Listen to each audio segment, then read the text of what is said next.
Late night, a quiet garage. A veteran single-dad janitor stops a masked attacker and pulls a powerful woman to safety. He thinks it ends there. It doesn't. Grateful, the billionaire woman CEO opens her world to the man who saved her.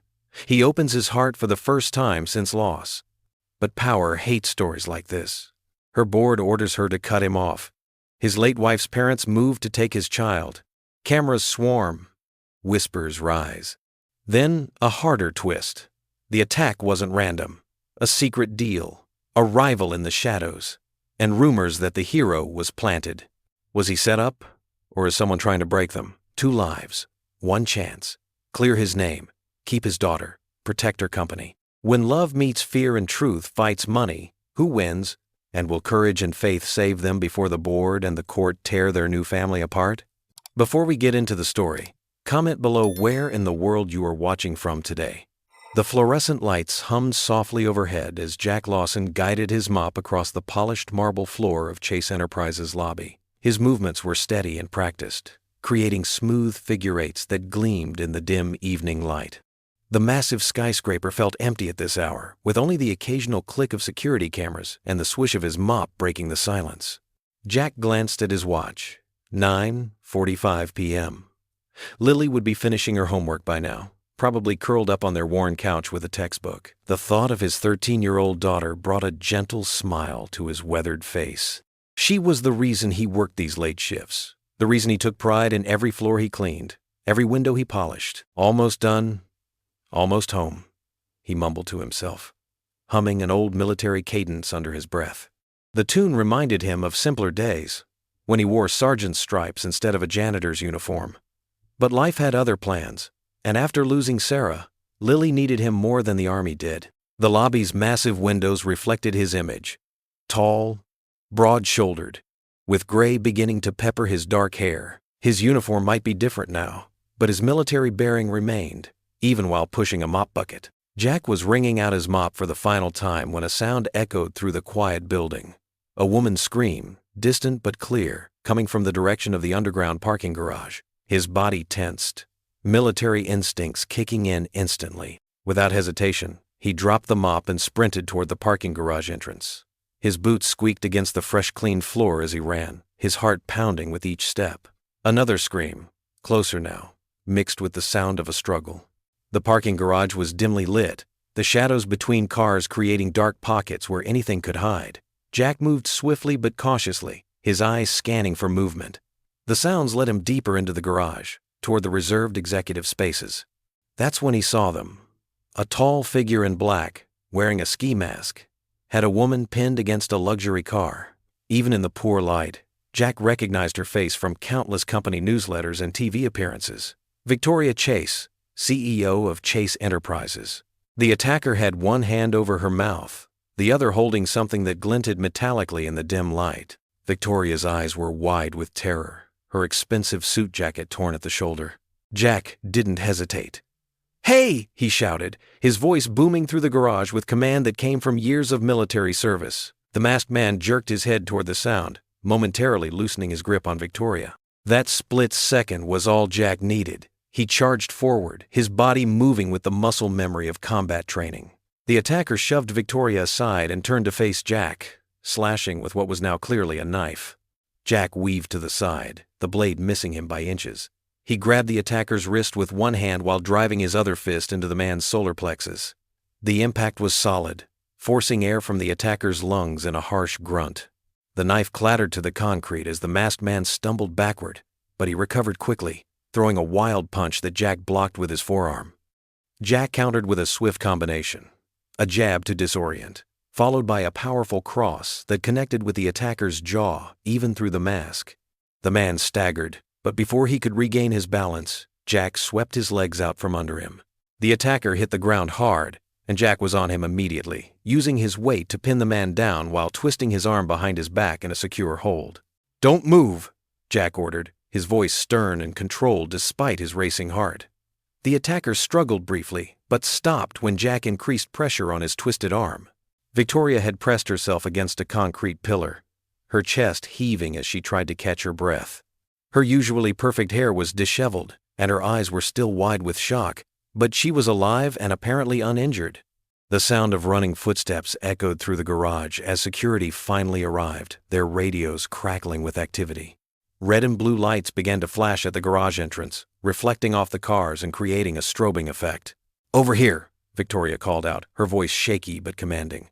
Several guards rushed toward them, their footsteps thundering on the concrete. Jack maintained his hold on the attacker until the security team reached them. 2 guards took over, roughly hauling the masked man to his feet and cuffing him. Another guard spoke rapidly into his radio, calling for police backup. Only then did Jack stand up, his janitor's uniform dusty from the scuffle. He took a deep breath, adrenaline still coursing through his system. Years of military training had taken over, making his actions almost automatic. But now the reality of what had just happened began to sink in. Victoria pushed herself away from the pillar on unsteady legs. Her eyes locked onto Jack's face, really seeing him for the first time. Recognition flickered across her features as she realized he was the janitor she'd passed countless times in the hallways without a second glance. She took a step toward him, her designer heels clicking on the concrete.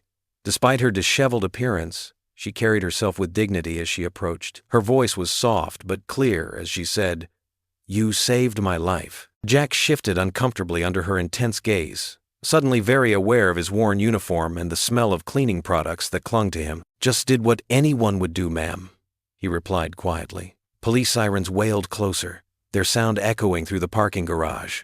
Red and blue emergency lights painted the walls in alternating colors as more vehicles arrived.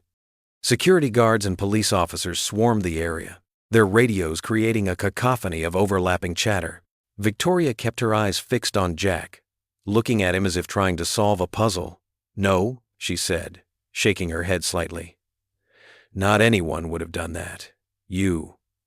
She paused, her voice growing stronger. "You saved my life." The morning sun streamed through the small kitchen window of Jack's modest apartment, casting warm light across the worn but clean countertops. He stood at the stove, carefully flipping pancakes with his left hand, keeping his bruised right hand tucked against his side. The sweet aroma of maple syrup filled the cozy space. "Dad, you're burning the edges again," Lily called out from her seat at their small kitchen table. Her schoolbook spread around her half-eaten breakfast. Her dark hair was pulled back in a neat ponytail, and she wore her favorite blue sweater, the one Jack had saved 3 extra shifts to buy for her birthday. "Can't get anything past you, can I?" Jack chuckled, sliding the slightly crispy pancake onto a plate. His knuckles throbbed, but he managed to keep his expression neutral. Lily's keen eyes caught the slight wince he couldn't quite hide. "What happened to your hand?" She set down her fork, concern creasing her forehead. "Just a little accident at work."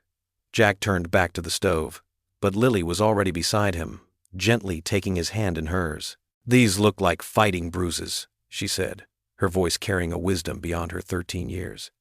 "Did you get in trouble?" Jack sighed, turning off the burner. "Actually, your old man helped someone last night. Someone who needed it." Lily's eyes widened. "Like a superhero."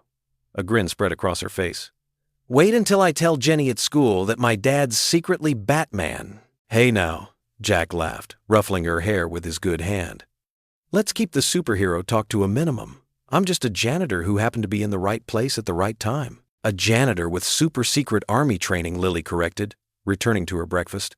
"That's what makes you special, Dad." Jack watched his daughter eat, his heart swelling with love and pride. She'd grown up so fast after her mother passed, somehow managing to keep her spirit bright despite everything they'd been through. Later that morning, Jack pushed his cleaning cart through the familiar hallways of Chase Enterprises, trying to ignore the curious glances from office workers who'd obviously heard about last night's events. He'd just finished cleaning the 32nd floor bathrooms when his radio crackled. "Mr. Lawson," the security desk called, "please report to the executive floor. Ms. Chase would like to see you." Jack's stomach tightened. He'd hoped to avoid any fuss about last night. Taking a deep breath, he straightened his gray uniform and took the elevator to the top floor. The executive level was another world compared to the spaces he usually cleaned. Thick carpet muffled his steps, and original artwork hung on walls covered in rich wooden paneling. A sleek desk occupied by an immaculately dressed assistant stood guard before massive double doors. "Mr. Lawson?" The assistant smiled warmly. "Miss Chase is expecting you. Please go right in." Victoria Chase's office was larger than Jack's entire apartment. Floor-to-ceiling windows offered a stunning view of Dallas, and elegant furniture that probably cost more than he made in a year was arranged throughout the space.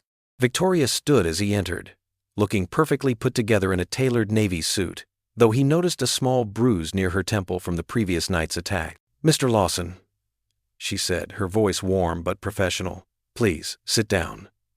She gestured to a leather chair that probably cost more than his monthly rent. "I prefer to stand, ma'am," Jack replied politely, his hands clasped behind his back in an unconsciously military pose. "And Jack is fine."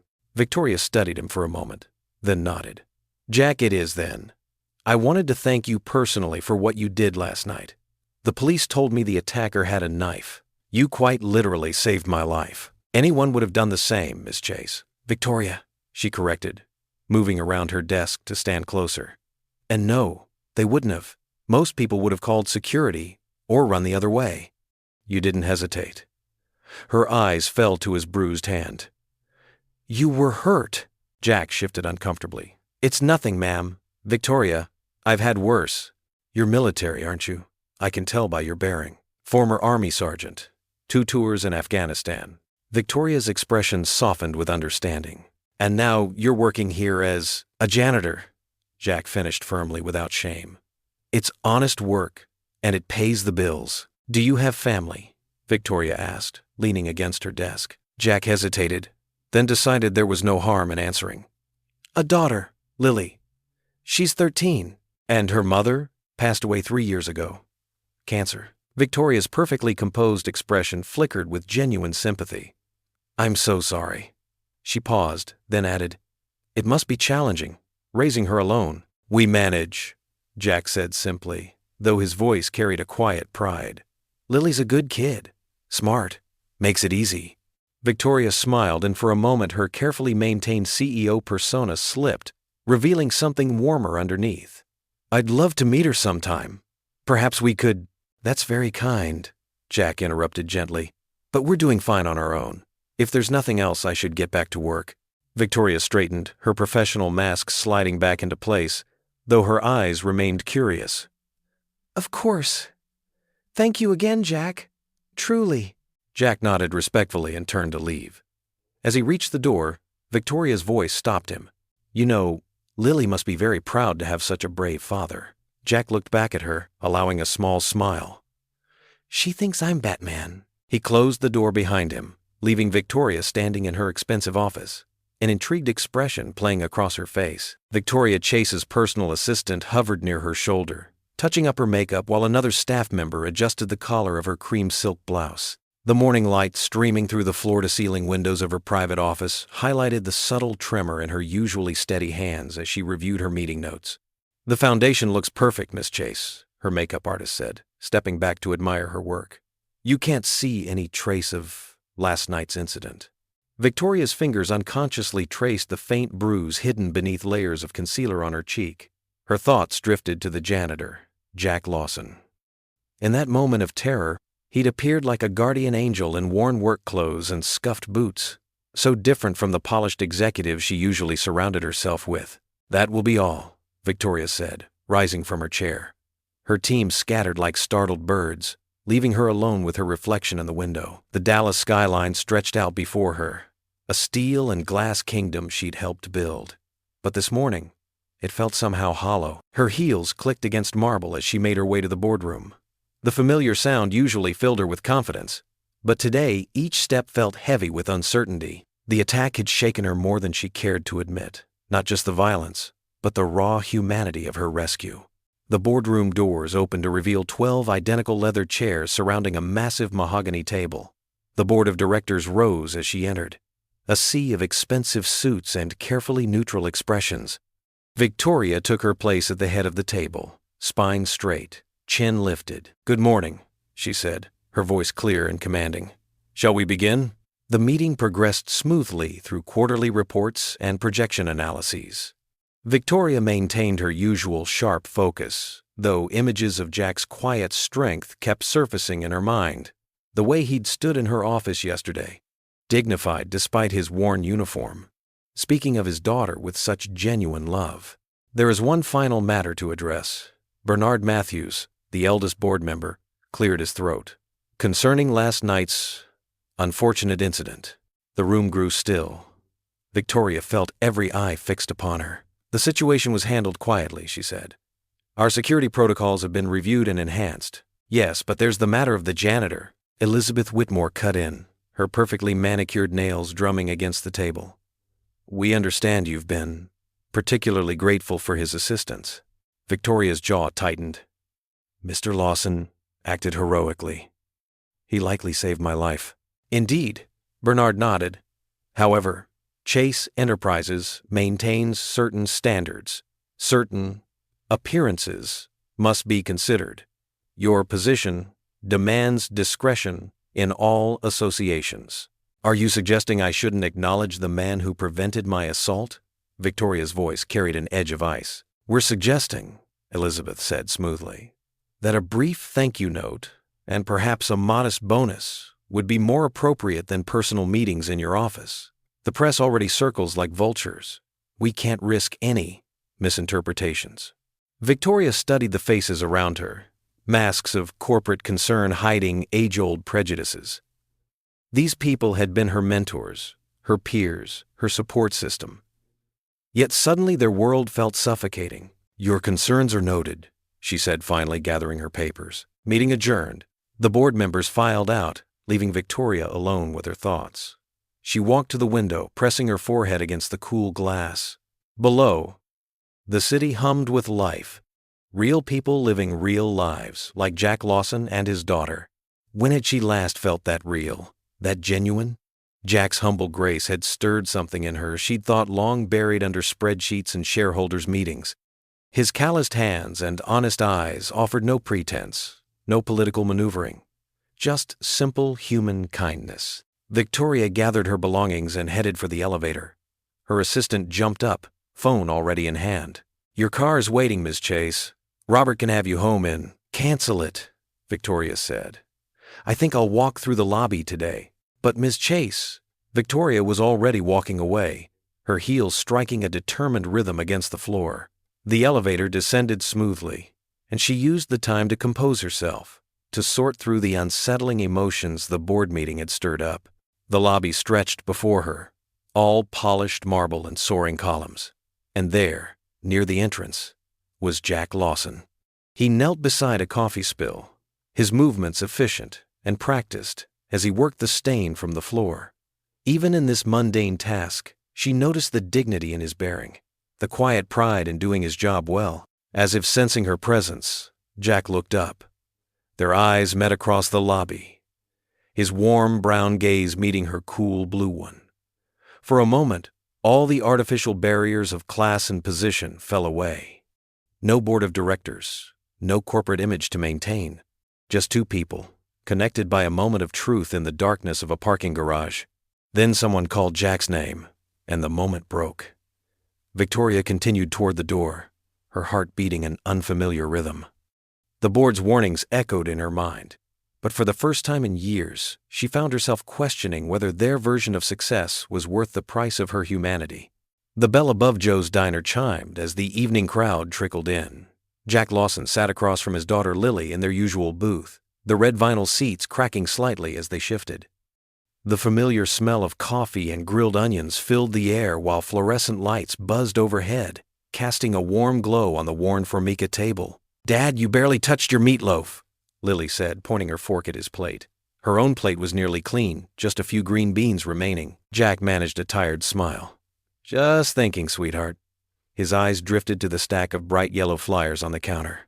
The words Annual Veterans Support Fundraiser stood out in bold letters, along with pictures of American flags. Is it about the fundraiser? Lily asked, following his gaze.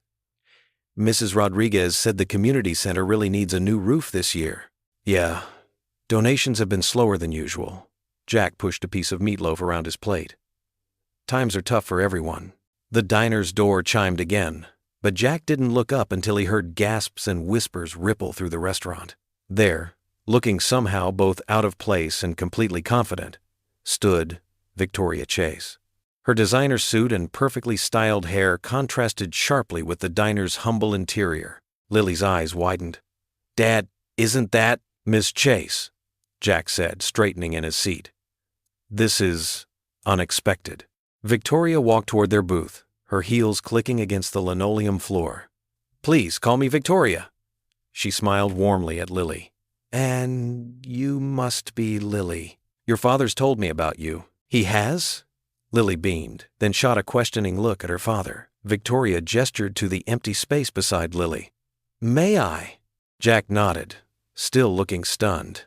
Victoria slid into the booth, somehow making this simple action look elegant. The other diners tried to pretend they weren't staring, but their furtive glances were obvious. I wanted to thank you again, Jack, Victoria said, her voice softer than it had been in her office. What you did, it means more than I can express. Jack's cheeks reddened slightly. Anyone would have done the same. No, Victoria said firmly. They wouldn't have. Her eyes fell on the fundraiser flyers. What's this? Before Jack could answer, Lily jumped in. It's for the veterans in town. Dad helps organize it every year. They're trying to fix the community center roof, but… Lily, Jack said gently. But Victoria was already reaching for one of the flyers. This is wonderful, she said, studying the paper. The whole community comes together? Jack nodded reluctantly. It's nothing fancy. Just a barbecue, some music, games for the kids. The donations help local vets with housing, medical bills, that sort of thing. Victoria's eyes lit up. I'd love to contribute. And attend, if that's allowed. The diner seemed to grow quieter if possible. Jack shifted uncomfortably in his seat. Ms. Chase, Victoria, you don't have to do that. It's really just a small local event. Please? She looked between Jack and Lily. I'd like to see this side of the community. No press, no fanfare. Just me. Lily's face brightened. Can she come, Dad? Please? Jack looked at his daughter's hopeful expression, then at Victoria's genuine smile. Something in her eyes told him this wasn't about charity or obligation. She actually wanted to be there. It's this Saturday, he said finally. But I should warn you, it's nothing like the galas you're probably used to. We serve hot dogs on paper plates and drink lemonade from plastic cups. Victoria's smile widened. Sounds perfect. She pulled out her phone. Let me make a donation right now. That's not necessary, Jack started. Jack, Victoria said, looking up from her phone. Please let me do this. Not because I feel obligated, but because it matters. She turned to Lily. Your father saved my life. The least I can do is help him save others. Lily watched the exchange with careful eyes, a small smile playing at her lips. Jack recognized that look. It was the same one her mother used to have when she knew something others didn't. Just keep it reasonable, Jack said finally. We're not looking to build a mansion. Victoria nodded, tapping on her phone. A moment later, Joe himself appeared at their table, his eyes wide. Miss Chase, I just got the notification. That donation. It's for a good cause, Victoria said simply. She stood up, smoothing her suit. Saturday then? What time should I arrive? It starts at noon, Lily offered before Jack could speak. I could show you around. Jack couldn't help but smile at his daughter's enthusiasm. Just remember, it's a small-town thing. Victoria finished for him. Her eyes sparkled as she added, sometimes small towns teach the biggest lessons. She gave them both a warm smile. I'll see you Saturday. As Victoria walked out of the diner, the bell chiming behind her, Jack watched her go with a mixture of confusion and something else he couldn't quite name. Lily reached across the table and squeezed his hand. I like her, Dad, she said softly. Jack looked down at his barely touched meatloaf, trying to ignore the warmth spreading through his chest. Yeah, he murmured. She's different than I expected. The diner gradually returned to its normal volume of clinking silverware and quiet conversations, but something had shifted in the air. Jack couldn't shake the feeling that their simple life was about to become a lot more interesting. Joe appeared at their table again, still looking dazed. Jack, you're not going to believe how much she… I don't want to know. Jack cut him off quickly, but smiled. Just make sure it goes where it needs to go. Sure thing. Joe nodded, then paused. You know, for a billionaire CEO, she seems pretty down to earth. Jack looked out the window where Victoria's car was pulling away from the curb. Yeah, he said quietly. She does. The community hall buzzed with early morning activity as Jack and Lily arrived, their footsteps echoing on the worn wooden floor. Sunlight streamed through tall windows, catching dust motes that danced in the air. A handful of veterans were already there, carefully unfolding chairs and arranging tables for the evening's fundraiser. "Need a hand with those streamers, Pete?" Jack called out to a gray-haired man wobbling on a stepladder. He quickly crossed the room, steadying the ladder with practiced ease. "Jack Lawson?" Pete grinned down at him. "Always showing up right when we need you, aren't you?" Lily had already found her way to a box of decorations, pulling out strings of twinkling lights and American flag bunting. She worked methodically, sorting them into neat piles on a nearby table. "Hey, look who's here!" A booming voice echoed through the hall. Mike Thompson, still barrel-chested despite his 60 years, strode over with arms wide open. "Our hometown hero." Jack ducked his head, embarrassed by the attention. "Just lending a hand, Mike. Like always." More veterans filtered in, each greeting Jack with warm handshakes and hearty backslaps. They swapped stories as they worked, their laughter filling the space with comfortable camaraderie. Lily watched her father from across the room, smiling at how his shoulders relaxed among his old friends. "Remember that time in Baghdad?" Carlos Martinez called out. "When Sergeant Lawson here carried Thompson 3 miles after that IED?" "How could I forget?" Mike chuckled. "Best piggyback ride of my life." Jack shook his head, but couldn't hide his smile. Anyone would have done the same. As the afternoon wore on, the hall transformed. String lights crisscrossed the ceiling, casting a warm glow. Red, white, and blue decorations adorned every surface, and round tables dotted the floor, each topped with simple centerpieces made by local school children. The first guests began arriving at sunset, filling the hall with chatter and the rustle of formal attire. Jack tugged at his tie, his only one, carefully pressed for the occasion. Lily had helped him pick out a dark blue suit from the thrift store, and she'd done her best to make it look new. "You look handsome, Dad," Lily assured him, straightening his collar. She wore a pretty yellow dress that had once been her mother's, altered carefully by their elderly neighbor, Mrs.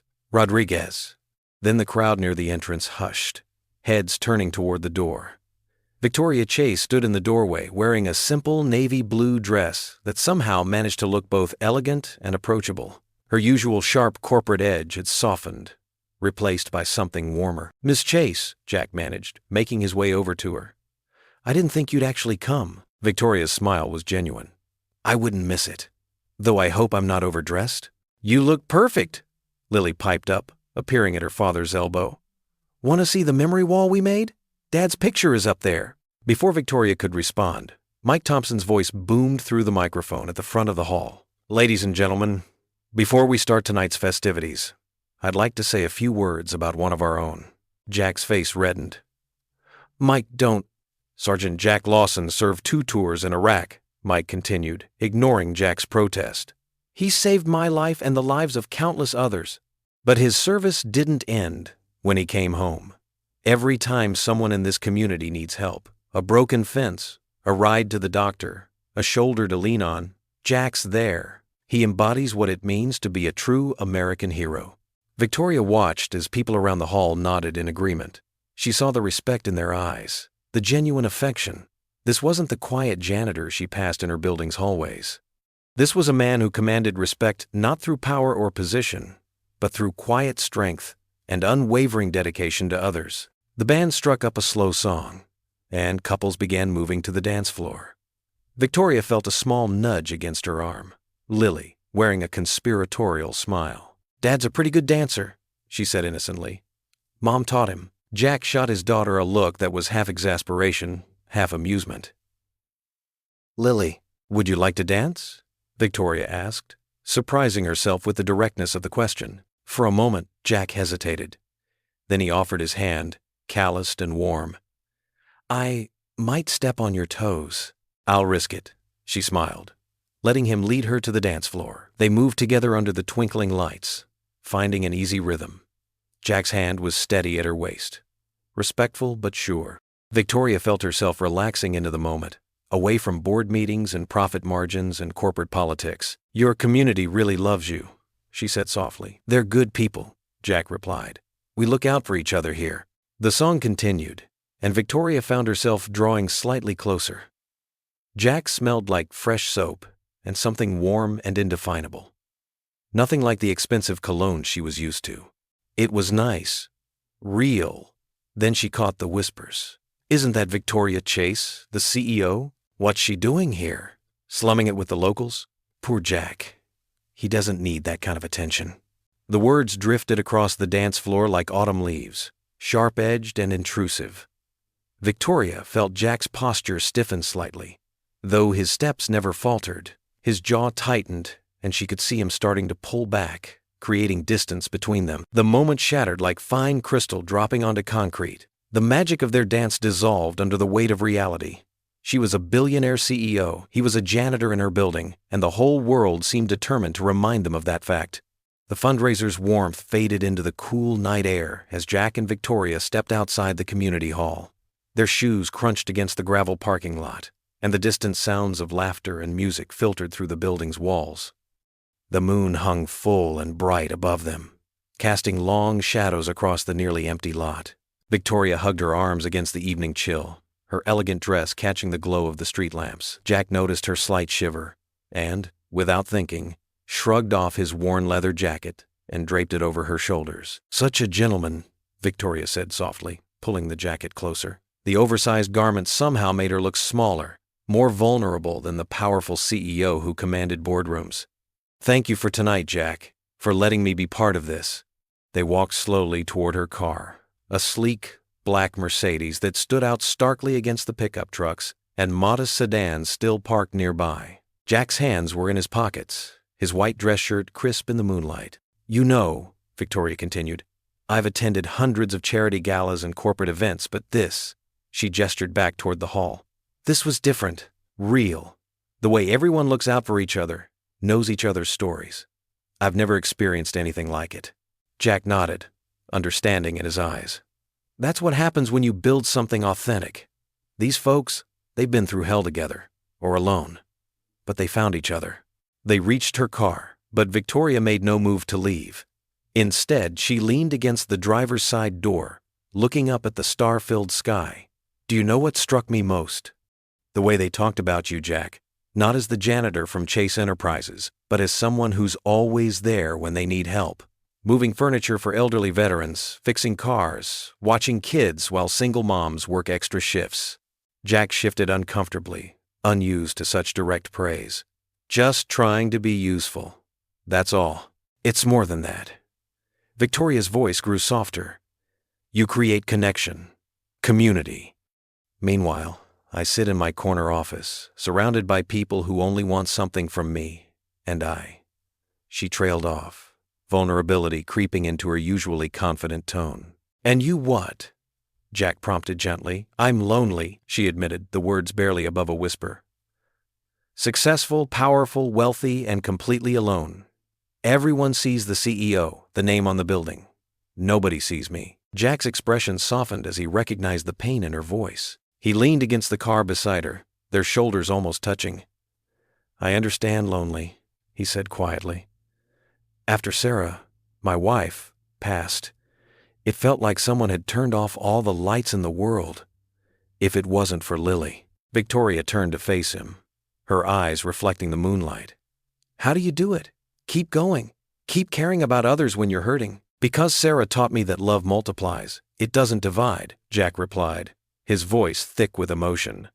The more you give, the more you have. She believed that.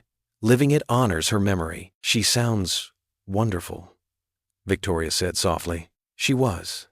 The kind of person who'd bring soup to sick neighbors and remember everyone's birthday.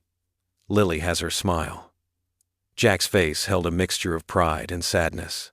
But sometimes, late at night when Lily's asleep and the house is quiet, that's when the loneliness feels heaviest.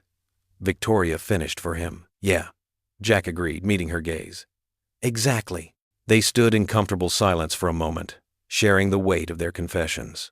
The night air hummed with crickets and distant traffic, a gentle breeze rustling through nearby trees. Victoria turned toward Jack, her face close to his. In her eyes, he saw something new. Not the calculating gaze of a CEO, but the tender vulnerability of a woman who understood his pain. She leaned in slowly, her breath warm against his cheek. Jack's heart thundered in his chest, but he pulled back gently, his hands coming to rest lightly on her shoulders. "Victoria," he said softly, regret coloring his voice. "Our worlds are too different." The moment hung between them, fragile as spun glass, filled with unspoken possibilities and quiet resignation.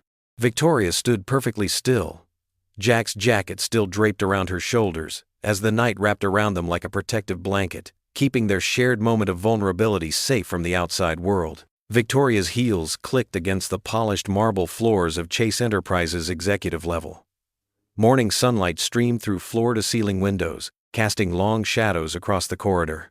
She adjusted her blazer, squared her shoulders, and pushed open the heavy wooden doors to the boardroom. 12 faces turned to stare at her. The morning light caught the silver hair of Gerald Matthews, the board's chairman, as he sat at the head of the long mahogany table. His expression was carved from stone. "Good morning," Victoria said, taking her usual seat. The leather chair felt unusually cold. "I trust you enjoyed yourself at the community event last night?" Gerald's voice dripped with barely concealed disdain. Victoria's spine stiffened. "The Veterans Fundraiser? Yes, I did. Chase Enterprises made a substantial donation to support our local heroes." "That's not what concerns us." Sandra Peterson, another board member, slid her tablet across the table. On the screen was a grainy photo of Victoria dancing with Jack, his hand respectfully at her waist. The image had already made its way to social media. Would someone care to explain why this matters? Victoria kept her voice steady, though her heart began to race. Gerald leaned forward, folding his hands on the table. "You were seen dancing with the janitor, Victoria. The help.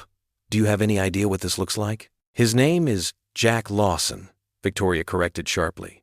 "And he's a decorated veteran who saved my life? Or have you forgotten that incident in the parking garage?" "Gratitude is one thing," Sandra cut in. "Public familiarity is another. Chase Enterprises has spent decades building a reputation of excellence and exclusivity. Our shareholders expect a certain standard." Victoria's fingers curled around the armrests of her chair. "A standard of what exactly? Elitism? Prejudice? Reality," Gerald snapped. "We operate in a world of perception, Victoria.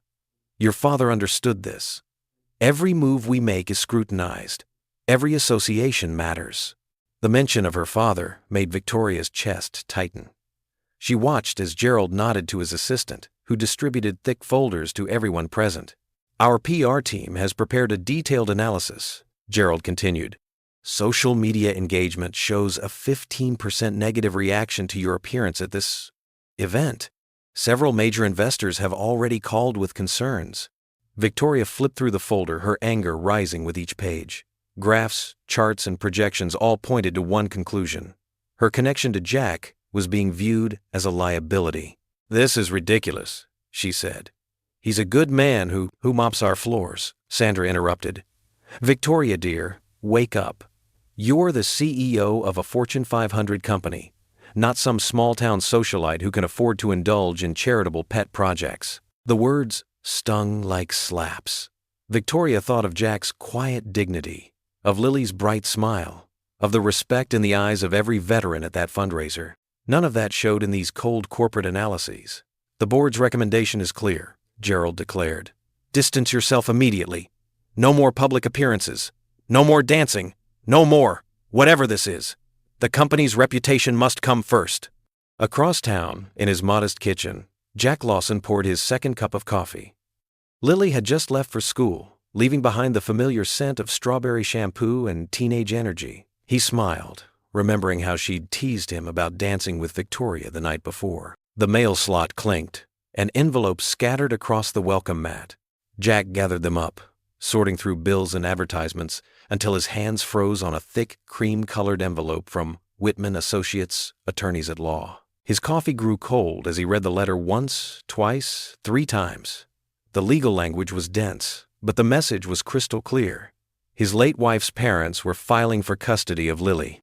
Their petition cited his unstable work situation and insufficient means to provide appropriate opportunities for the child's development. Jack's hands began to shake. The letter mentioned his recent involvement in a violent incident, the night he'd saved Victoria, and questioned his ability to maintain a secure environment. They'd even noted his double shifts and late hours as evidence of Insufficient parental presence. He sank into a kitchen chair, the wooden leg scraping against linoleum. Through his window, he could see the neighbors' kids waiting for their school bus, their laughter suddenly seeming very far away. The thought of losing Lily made his throat close up. The letter trembled in his grip as his eyes fixed on one particular phrase. Emergency custody hearing scheduled for. The date was just 2 weeks away. Back in the Chase Enterprises boardroom, Victoria stood at the window, her back to the board members who were now discussing quarterly projections, as if they hadn't just tried to dictate her personal life. The city sprawled below, a maze of steel and glass that had always represented her power, her purpose. Now it felt like a cage. "Victoria?" Gerald's voice cut through her thoughts. "We need your attention on these numbers."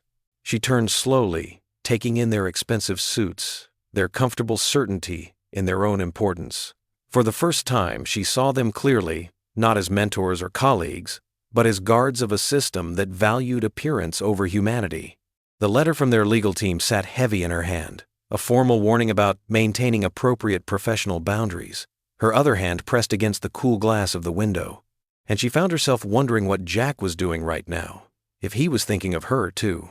Both of them, unknown to each other, stood frozen in their separate spaces. Victoria before her board, Jack at his kitchen table. Both holding papers that threatened to tear apart the delicate connection they'd begun to build. Both feeling the weight of worlds that seemed determined to keep them apart.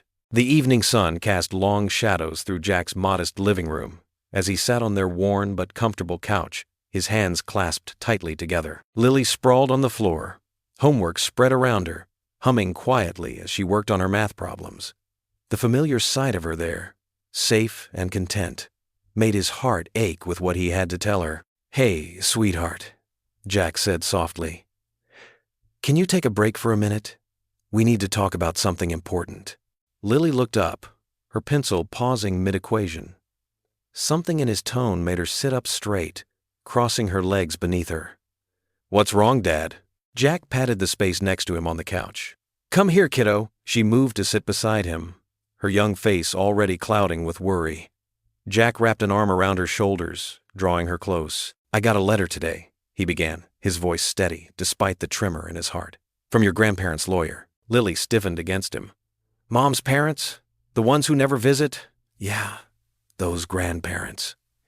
Jack took a deep breath. They're asking for custody of you, Lily." "What?"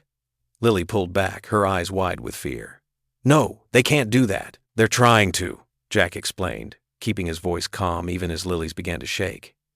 "They think they can give you a more stable home, but I don't want their home." Lily jumped up from the couch, her homework forgotten. Tears welled in her eyes. "I want our home. I want you, Dad." Hey. Jack stood, reaching for her. "Come here, baby." Lily crashed into his arms, sobbing. "Please don't let them take me away. Please, Dad, I don't want to go." "Listen to me," Jack said firmly, kneeling down to her level. "I am not going to let anyone take you away from me. You're my daughter, and I'm going to fight for you with everything I've got." Across town in her penthouse office, Victoria paced before the wall of windows overlooking the glittering Dallas skyline. Her reflection showed a woman at war with herself, designer suit perfect, posture rigid, but her eyes betrayed the turmoil within. The board's warnings echoed in her mind.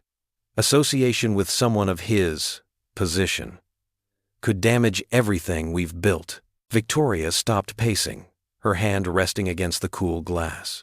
Below, the city lights blurred like stars. She thought of Jack at the fundraiser, how the veterans had gathered around him with genuine respect and affection, how his quiet strength had filled the room.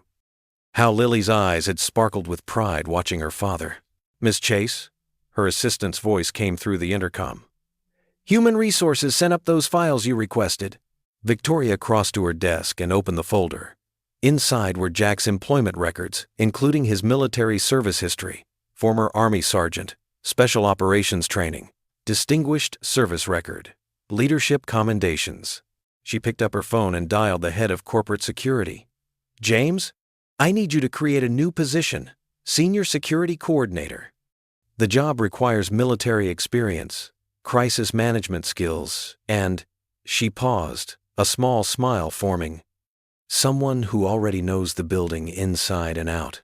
After hanging up, Victoria sank into her chair, tension easing from her shoulders. The board might object, but Jack's qualifications were impeccable. This wasn't charity, it was smart business. And if it helped him keep his daughter. Back at Jack's house, Lily had finally cried herself into exhaustion.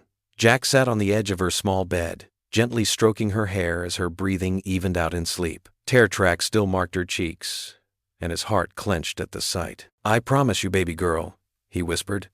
"I'm not going anywhere." A soft knock at the front door made him look up.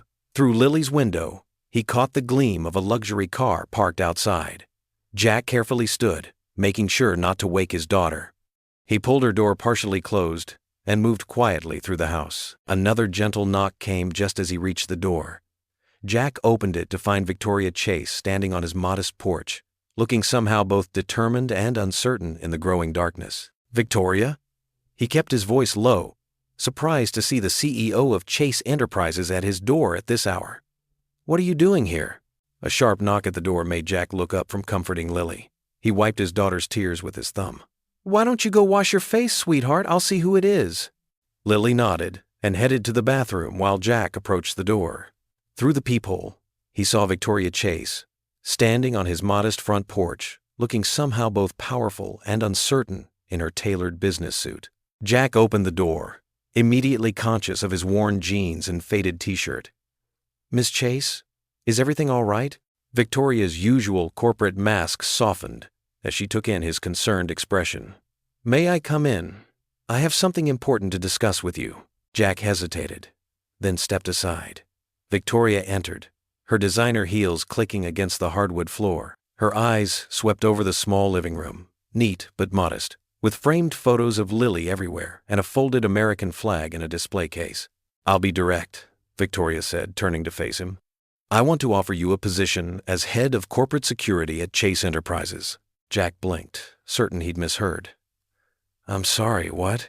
"You have the qualifications, military background, leadership experience, and you've already proved your capabilities." She pulled out a folder from her briefcase. "This isn't charity, Jack. I've reviewed your service record. You led troops in combat situations. You have advanced training in security protocols. You're exactly what we need." Jack took the folder with slightly shaking hands. The salary listed made his breath catch. It was several times what he made as a janitor. "I don't know what to say," he managed. "Say yes," Victoria replied. "This offer is based on merit, nothing else. You earned it the moment you saved my life, and your background confirms you're the right person for the job." From the hallway came a small voice. "Dad?" They both turned to see Lily, her face still slightly damp from washing. She looked between them with curious eyes. "Miss Chase is here with a job offer," Jack explained softly. Lily's face lit up. "Really?" Victoria nodded, her professional demeanor warming as she addressed Lily. "Your father would be perfect for this position. But it's his decision to make." Jack looked down at the contract again, thinking of the custody battle ahead. With this salary, he could afford a better lawyer, could provide more opportunities for Lily, could prove to the court he could give his daughter everything she needed. Pride warred with practicality in his chest. "I appreciate the offer, but I don't want special treatment." "This isn't special treatment," Victoria said firmly. "This is me recognizing talent and putting it to proper use. The fact that you're questioning it only proves your integrity, another qualification for the job." Jack sat heavily on the couch, still gripping the folder. Lily perched next to him, peering at the papers. "When would I start?" he asked finally. "Tomorrow morning. 8 a.m. sharp." Victoria's lips curved in a slight smile. "I'll have a suit waiting in your new office." The next morning found Jack standing in front of a mirror in his new office, adjusting an expertly tailored navy suit. The room was bigger than his entire kitchen at home, with floor-to-ceiling windows overlooking downtown Dallas. A knock at his door revealed his new assistant, a young man named Trevor who looked about as uncomfortable as Jack felt.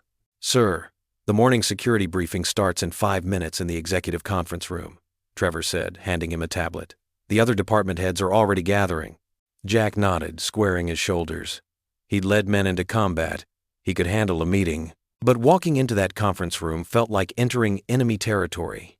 The executives around the table barely concealed their skepticism, eyeing his new suit with thinly veiled disdain. One man, the CFO, Jack recalled from the personnel files, actually smirked. "Gentlemen, Jack said calmly, channeling his sergeant's voice. Let's review the overnight reports. For the next hour, Jack demonstrated his expertise, methodically addressing security vulnerabilities he'd noticed during his time as janitor. The smirks faded as he detailed specific improvements needed in the parking garage, where he'd saved Victoria, and outlined new protocols for executive protection. By meeting's end, the skepticism had shifted to reluctant respect. The CFO even nodded approval at one of Jack's suggestions. The rest of the day passed in a blur of security assessments, staff meetings, and system reviews. Jack's military training served him well, helping him organize the chaos into actionable plans. When he finally walked through his front door that evening, his new tie loosened and jacket draped over his arm, exhaustion weighed heavy on his shoulders. But beneath it was something else: pride. Real pride, earned through competence rather than charity. Lily bounded down the hallway to greet him, stopping short at the sight of his suit. Her eyes went wide. "Dad, you look like James Bond." Jack laughed, catching her in a hug. "I don't know about that, sweetheart, but it was a good day." Lily squeezed him tight, then pulled back to look at him seriously. "Mom would be proud of you, you know. She always said you were meant for more than just cleaning up after other people." Jack's throat tightened. He pressed a kiss to the top of her head, remembering Sarah's unwavering faith in him. "Thanks, kiddo. That means a lot." The elevator dinged softly as Jack stepped out onto the 45th floor of Chase Enterprises. His footsteps echoed in the empty hallway as he made his regular evening patrol. After 2 weeks as head of security, the building felt different at night. Not just a place he cleaned, but a space he protected. The city lights twinkled through floor-to-ceiling windows, casting long shadows across the polished marble floors. Jack checked each office methodically, his military training evident in his precise movements. His new uniform, a well-fitted dark suit, still felt strange after years in janitor's coveralls, but he was adjusting. As he rounded the corner near the executive offices, the scent of fresh coffee caught his attention. Light spilled from Victoria's office, and he found her standing by a small coffee machine, 2 cups in hand. "I thought you might want some company on your rounds," Victoria said, offering him a steaming cup. She'd shed her usual power suit for a more casual blouse and skirt, though she still managed to look elegant. "Thank you," Jack said, accepting the coffee. It was rich and fragrant, definitely not from the break room machine he was used to. "You're here late." "Sometimes I think better at night," Victoria replied. "Want to walk with me?" They fell into step together, moving through the quiet building. Jack sipped his coffee, surprised to find it exactly how he liked it. Just a touch of cream, no sugar. "You remembered how I take my coffee," he noted. Victoria smiled. "I pay attention to details. It's part of what makes me good at my job." She paused by the window, looking out at the Dallas skyline. "Speaking of jobs, how are you settling in?" "It's different," Jack admitted. "But good different. The team's starting to accept me, though I know some still see me as the janitor who got lucky." "They'll learn," Victoria said firmly. "Just like I did, that there's so much more to you than first appearances suggest." They continued their patrol, passing through the silent cubicle farm of the main office floor. "Tell me about growing up in small-town Texas," Victoria said suddenly. "What was it like?" Jack thought for a moment, remembering. "Simple, in the best way. Everyone knew everyone. Friday night football games were like holidays. My dad worked at the local hardware store. Mom was a school teacher. We didn't have much, but we had enough." "Sounds wonderful," Victoria said softly. "What about you?" Jack asked. What was little Victoria Chase like? A shadow crossed her face. "Lonely. Big house, lots of toys. But my parents were always working. Nannies raised me, mostly. I had the best education money could buy. But," she trailed off, then laughed without humor. "The first time I really felt part of something was at that veterans fundraiser with you." Jack stopped walking, studying her face. In the dim light, with her guard down, she looked younger somehow, vulnerable. "Must have been hard," he said quietly. "It taught me to be strong," Victoria replied. "Independent. But sometimes," she moved to the window again, pressing her hand against the cool glass. "Sometimes I wonder what it would have been like to have what you had. Real family dinners. People who knew the real you, not just your family name." Jack joined her at the window. "It's never too late for that, you know." Victoria turned to face him, their shoulders almost touching. "That's what I'm beginning to learn," She checked her watch and sighed. I should let you finish your rounds. They walked back to her office in comfortable silence. At her door, Victoria paused. Thank you for the company, Jack. Her voice was soft, almost intimate, in the quiet building. I've never felt safer than when I'm with you. Their eyes met for a long moment, the air between them charged with unspoken possibilities. Then Victoria smiled gently and disappeared into her office, leaving Jack standing in the hallway, his empty coffee cup still warm in his hands.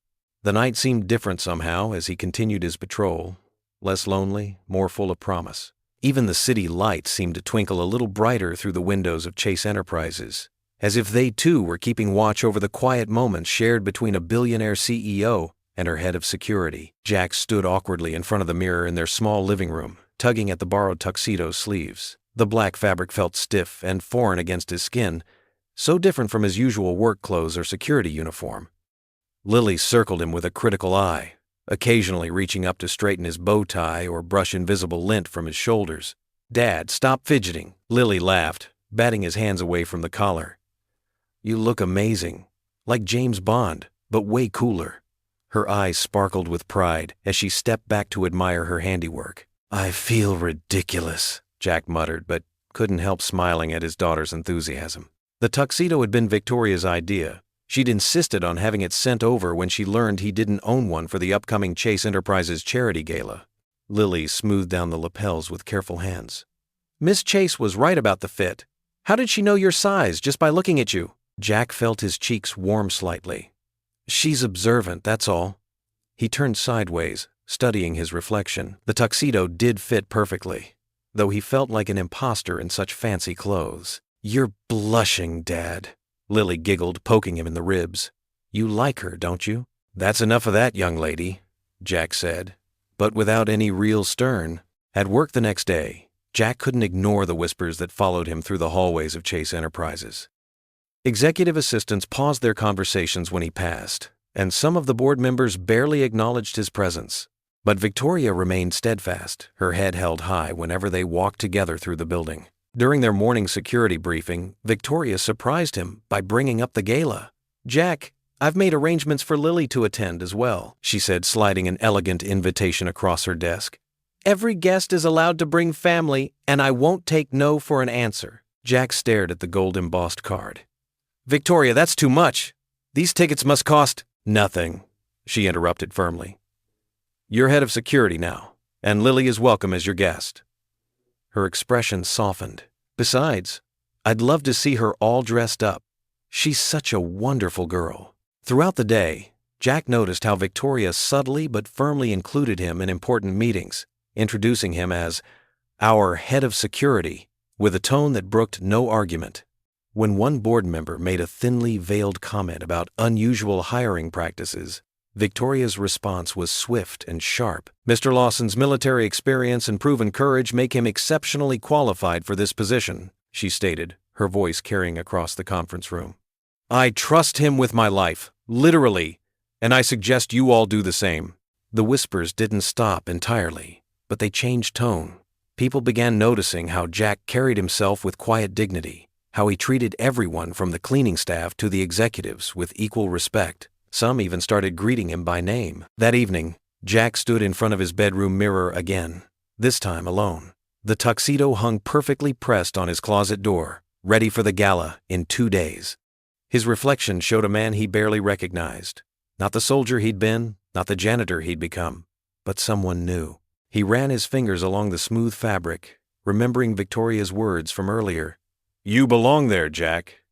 Just as much as anyone else. But as he stared at his reflection, doubt crept in. Could he really step into Victoria's world of wealth and power? Would he ever truly fit in at these glamorous events? His calloused hands, though hidden by fine fabric, would still mark him as different. His military bearing would set him apart from the relaxed confidence of old money. And yet Victoria looked at him like none of that mattered. The sound of Lily humming in the kitchen brought a smile to his face. His daughter was already planning her own outfit, thrilled at the prospect of attending her first fancy party. Her excitement was contagious, but it couldn't completely quiet the nervous flutter in his stomach as he looked at himself in the mirror one last time. The man looking back at him stood straight and tall, years of military service evident in his posture, but his eyes held uncertainty as they studied his reflection, wondering if he was ready to step into a world so different from everything he'd known before. The grand ballroom of the Starlight Hotel sparkled like a sea of diamonds. Crystal chandeliers cast warm light over marble floors, while Dallas's wealthiest citizens mingled in designer gowns and custom tuxedos. Jack stood just inside the entrance, his borrowed tuxedo suddenly feeling tight around his collar. Lily squeezed his hand, her blue party dress matching her eyes. "There are so many important people here," Lily whispered, her eyes wide as she took in the scene. A string quartet played softly in the corner, their music floating above the gentle murmur of conversation and tinkling champagne glasses. Jack swallowed hard. "Maybe we should." "Don't even think about leaving," Lily said firmly, showing wisdom beyond her 13 years. "Victoria invited us. We belong here." As if summoned by her name, Victoria appeared through the crowd. She wore a stunning red gown that seemed to float around her as she walked. Her usual businesslike demeanor had softened into something more graceful, more approachable. When she spotted them, her face lit up with a genuine smile. "Jack, Lily!" She embraced them both warmly, breaking every rule of corporate distance. "I'm so glad you came." She touched Lily's shoulder gently. "You look beautiful, sweetheart." Lily beamed. "Thanks. Dad's been nervous all day, but I told him he looks like James Bond." Victoria's eyes traveled over Jack's tuxedo and he felt his face warm. "She's right," Victoria said softly. "You clean up very well, Mr. Lawson." Before Jack could respond, a group of board members approached. He recognized them from the corporate offices, the same ones who had warned Victoria about associating with him. Their smiles were polite but didn't reach their eyes. "Victoria, darling," one woman said, her diamonds glinting. "The governor's wife is asking for you." "Of course." Victoria touched Jack's arm. "Save me a dance later." Without waiting for an answer, she glided away, every inch the powerful CEO. Jack and Lily found their assigned table, decorated with elaborate flower arrangements and fine china. Other guests joined them, mid-level executives who seemed unsure whether to treat Jack as security staff or an honored guest. Lily, however, charmed them easily with her natural warmth. The evening progressed through several courses of fancy food that Lily whispered she couldn't pronounce. Jack was just starting to relax when Victoria approached the podium at the front of the ballroom. The lights dimmed slightly, and conversation died away. "Good evening, everyone," Victoria began, her voice clear and strong. "Thank you all for coming tonight to celebrate another successful year at Chase Enterprises." She paused, her eyes finding Jack in the crowd. "But tonight, I want to talk about something more important than profit margins or stock prices. I want to talk about courage." The room grew very still. Jack felt Lily's hand slip into his under the table. 3 months ago, I was attacked in our corporate parking garage. Many of you read about it in the papers. What those articles didn't mention was that I owe my life to one man, a man who didn't hesitate to put himself in danger to help a stranger. Victoria's voice grew softer, more personal. "That man was Jack Lawson, who worked as our building's janitor at the time." Hundreds of heads turned toward Jack's table. He sat very straight, his military training helping him maintain composure. "Jack exemplifies what true courage and honor mean," Victoria continued. "Not the kind that comes with wealth or position, but the kind that springs from character and conviction. He's a decorated veteran who continues to serve others every day. He's a devoted single father raising an extraordinary daughter." She smiled at Lily. "And he's the man who reminded me that real strength isn't measured by the size of our bank accounts, but by the size of our hearts." Applause erupted through the ballroom. Lily was crying quietly, happy tears streaming down her face. The executives at their table were now looking at Jack with genuine respect. "Please join me in honoring a true hero," Victoria concluded. "Jack Lawson, would you stand?" Jack rose slowly, feeling hundreds of eyes on him. The applause grew louder, and several people stood. Soon the entire room was giving him a standing ovation. He caught Victoria's eye across the room, and in that moment, all the social barriers between them seemed to vanish. After the speech, the dancing began. The string quartet played a waltz, and couples moved onto the dance floor. Victoria made her way through the crowd to Jack's table. "May I have this dance?" she asked, extending her hand. Jack hesitated only a moment before taking it. "I'm not very good at this," he warned. Just follow my lead, she whispered, drawing him onto the dance floor. Under the sparkling chandeliers, Victoria guided him through the steps. Her red gown swirled around them as they turned, and Jack found himself relaxing into the rhythm. The other dancers seemed to fade away until it felt like they were alone in their own private world. "Thank you," Jack said quietly, "for everything you said up there." Victoria's hand tightened slightly on his shoulder. "I meant every word." They moved together in perfect synchronization, as if they'd been dancing for years instead of minutes. The string quartet's music wrapped around them like silk, and Jack forgot to be conscious of his borrowed tuxedo or his uncertain steps. "You know," Victoria murmured, "I think this is the first time at one of these events that I've felt completely myself." Jack drew her a fraction closer, feeling the warmth of her hand in his. "Me too," he admitted, "even though I've never been to anything like this before." The chandeliers cast their golden light over Victoria's face as she looked up at him, and for that perfect moment everything else disappeared. The crowd, the pressure, the differences in their worlds.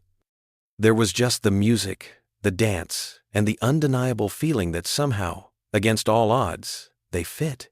The morning sun filtered through Jack's kitchen window, casting warm light on the scattered newspapers across his small dining table.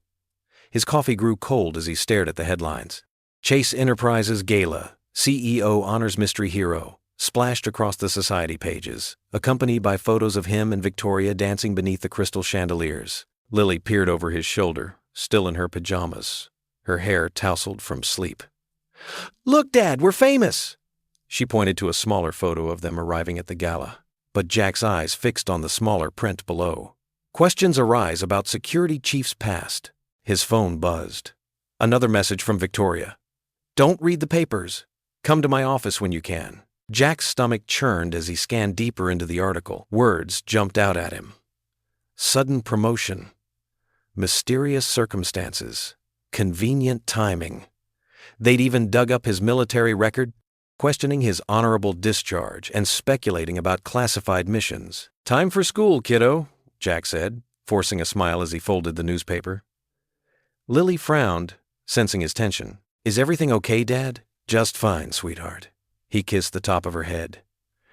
"Remember, Mrs. Martinez is picking you up today. I might be working late." The drive to Chase Enterprises felt longer than usual. Security guards, who usually greeted him warmly, now watched with uncertain eyes. In the elevator, conversations hushed as he entered. The weight of suspicious glances pressed against his shoulders. Victoria waited in her office, pacing behind her desk. Her usually perfect composure showed cracks, her hair slightly disheveled, worry lines creasing her forehead. "Jack," she rushed forward, touching his arm. "I'm so sorry about this. My PR team is already working to counter these ridiculous rumors." "Victoria, maybe I should resign. This attention. It's not good for anyone." "Absolutely not." Her voice carried the same authority she used in board meetings. "You earned this position. I won't let tabloid gossip chase away the best security chief we've ever had." A knock interrupted them. Thompson, Victoria's head of legal affairs, entered with a thick folder. His face was grim. "Ms. Chase, we have a situation." He glanced at Jack. "Perhaps we should discuss this privately?"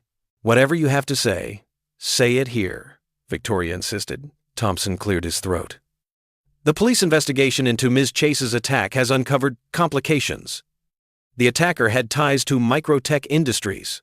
"Our biggest competitor," Victoria whispered. "Yes. And," Thompson hesitated, "there's evidence suggesting inside knowledge of Ms. Chase's schedule that night. Someone had to have provided access codes, security patrol patterns." The implication hung heavy in the air. Jack felt his chest tighten. "You think I was involved?" "The timing is suspicious," Thompson admitted.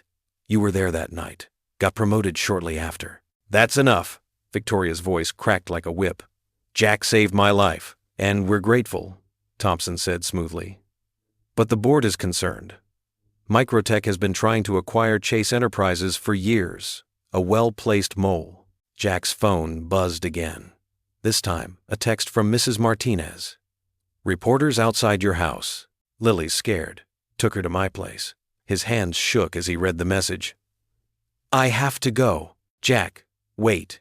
Victoria reached for him, but he was already moving. The drive home felt like a nightmare. He could see the crowd from blocks away. News vans, cameras, reporters clutching microphones. They swarmed his driveway, trampling Sarah's old flower garden that he and Lily still tenderly maintained. "Mr. Lawson, is it true you were involved in corporate espionage? Were you planted as a mole in Chase Enterprises? What's your relationship with Victoria Chase? Did you stage the attack?" The questions pelted him like hail as he pushed through to his front door. Inside, the house felt violated. Camera flashes strobed through the windows. Reporters pressed against the glass, trying to peek in. His phone wouldn't stop buzzing. Messages from unknown numbers. News outlets requesting comments. Jack sank onto the couch, his head in his hands. Sarah's photos smiled down at him from the wall, taken on their wedding day, before war and widowhood, and this crazy new chapter of his life.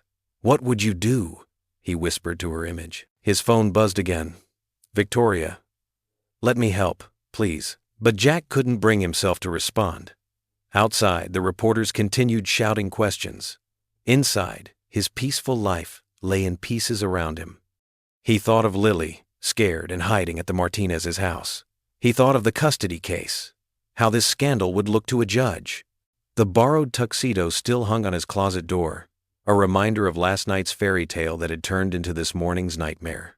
Jack stared at it, remembering how proud Lily had looked, how warm Victoria's smile had been as they danced. Now, camera flashes continued to light up his windows like lightning in a storm. His phone buzzed with another message, this time from his lawyer about the custody case. The words blurred before his eyes. This publicity could be problematic. Jack moved through his house, drawing all the curtains. In the growing darkness, he could still hear the reporters outside, their voices a constant reminder that his simple life had somehow spiraled into territory he never wanted to enter. His military training had prepared him for many dangers, but not this kind of siege. The sound of breaking glass from the backyard made him jump. Someone had knocked over one of Lily's flower pots trying to get a better camera angle. Jack's jaw clenched as he heard the precious pottery, a Mother's Day gift she'd made herself, shatter on the concrete. This wasn't just about him anymore. His whole world, everything he'd built for Lily, their quiet life, their safety, was under attack. The simple dream of being a good father and living an honest life seemed to be slipping through his fingers like sand. As dusk settled over the neighborhood, the media circus showed no signs of dispersing. The lights from the news vans cast long shadows through his backyard, where he and Lily had hosted summer barbecues with the neighbors just weeks ago. Now, those same neighbors peeked nervously through their curtains at the chaos engulfing their quiet street. His cell phone screen lit up again. Victoria, trying to FaceTime him. Jack stared at her name, his finger hovering over the answer button. But before he could decide, another pot crashed in the backyard, followed by excited shouts from photographers thinking they'd caught movement inside the house. Jack let the call go to voicemail. He sat in his darkened living room, surrounded by the chaos outside, realizing that his life had crossed a line he never meant to cross. The simple joys of morning coffee with Lily, evening walks in the neighborhood, weekend grocery shopping, all of it now seemed like a distant memory from another life. The law office was small and cramped, nothing like the gleaming hallways of Chase Enterprises. Jack sat in a worn leather chair across from David Martinez, his lawyer and old friend from high school. Morning sunlight filtered through dusty Venetian blinds, casting stripes across the messy desk between them. "It's not good, Jack," David said, pushing his reading glasses up his nose. He spread out several newspaper clippings, each featuring photos from the gala. These headlines about corporate espionage. The timing couldn't be worse. Jack's shoulders slumped as he picked up one of the articles. His own face stared back at him, caught mid-dance with Victoria. What had felt magical that night now seemed like a dream crumbling to dust. "Your in-laws' lawyers have already contacted me," David continued, his voice heavy with concern. "They're painting you as unstable, Jack. First the night job as a janitor, then this sudden promotion, and now these accusations? They're saying Lily needs a more secure environment." Jack's jaw tightened. They've never cared about Lily before. Sarah's parents barely visited when she was alive. His voice caught on his late wife's name. Now suddenly they want custody? "They've got money, Jack, and connections." David leaned forward, his expression grim. "They're claiming your involvement with Ms. Chase puts Lily at risk. The investigation into the attack, the corporate espionage angle, they're using it all." A knock at the door interrupted them. David's secretary poked her head in. Ms. Chase is here to see Mr. Lawson. Jack's heart skipped. Victoria swept in, elegant even in a simple business suit. Her face showed the strain of sleepless nights, but her eyes were determined. "I heard about the custody threat," she said, not bothering with pleasantries. "I'll testify for you, Jack. Tell them everything about that night, about your character, about how much Lily needs you." David straightened in his chair, suddenly alert to the possibility. "Miss Chase, your testimony would carry significant weight with the judge." But Jack was already shaking his head. "No, Victoria, I can't let you do that." "Don't be stubborn," she insisted, moving closer. "Your in-laws are using my company's situation against you. Let me help fix this." "Your board is already breathing down your neck," Jack said quietly. "If you publicly support me now, with all these accusations flying around." He met her eyes. "I won't risk your reputation. You've worked too hard for everything you've built." Victoria's professional mask cracked slightly. "Jack, please. I don't care about my reputation if it means—" "I care," he cut in firmly. "And Lily needs at least one of us to come out of this unscathed. If things go wrong, if I lose custody," his voice roughened, "she'll need someone in her corner with real influence." The silence in the small office grew thick with unspoken words.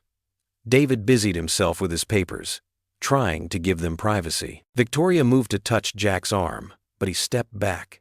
The small movement felt like a chasm opening between them. "We both know there's more to that night than what's in the papers," she said softly. "If you just tell me—" "I can't," Jack whispered. "Not yet. Please trust me." The pain in Victoria's eyes matched his own. She squared her shoulders, CEO mask sliding back into place. "Very well, Mr. Lawson."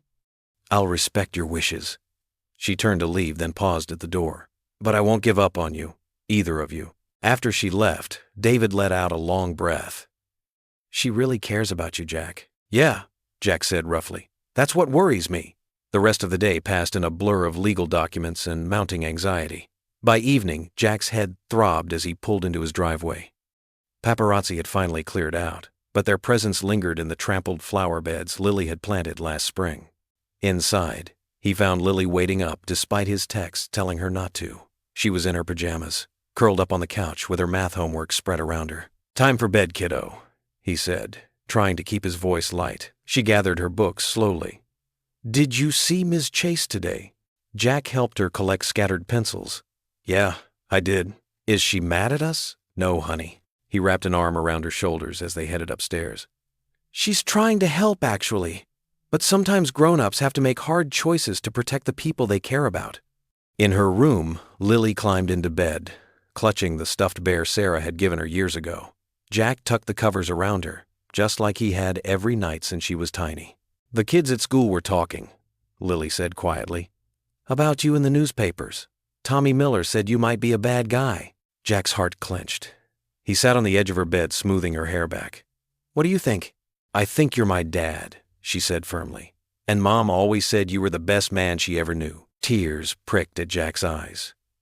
He bent to kiss her forehead, trying to hide them. "Daddy?" Her small hand found his. "Don't give up, okay?" He squeezed her fingers gently, amazed at her strength. "Never, baby. I promise." He sat there until her breathing evened out in sleep, watching shadows play across her innocent face.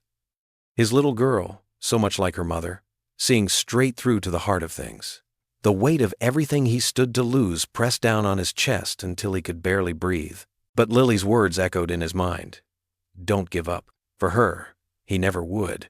The morning sun hadn't yet touched the towers of Chase Enterprises when Jack Lawson entered the building for the last time. His security badge felt heavy in his hand as he made his way through the quiet lobby. A few early workers nodded to him, unaware that this was his final morning in the building. In his small office, Jack packed his few belongings into a cardboard box, a coffee mug Lily had given him, a framed photo of his unit from his Army days, and a small American flag that had sat on his desk. His resignation letter to HR was already submitted electronically, but there was one more letter he needed to deliver. Jack pulled out a simple white envelope with Victoria, written in his neat handwriting.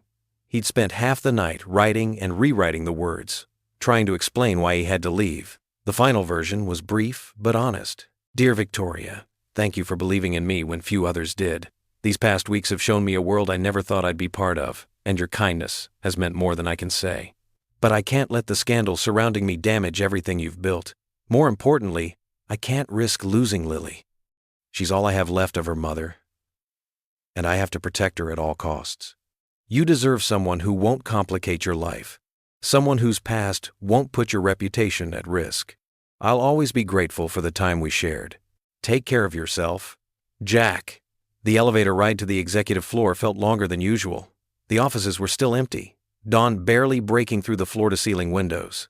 Jack placed the envelope carefully on Victoria's pristine desk, his hand lingering for a moment on the heavy paper.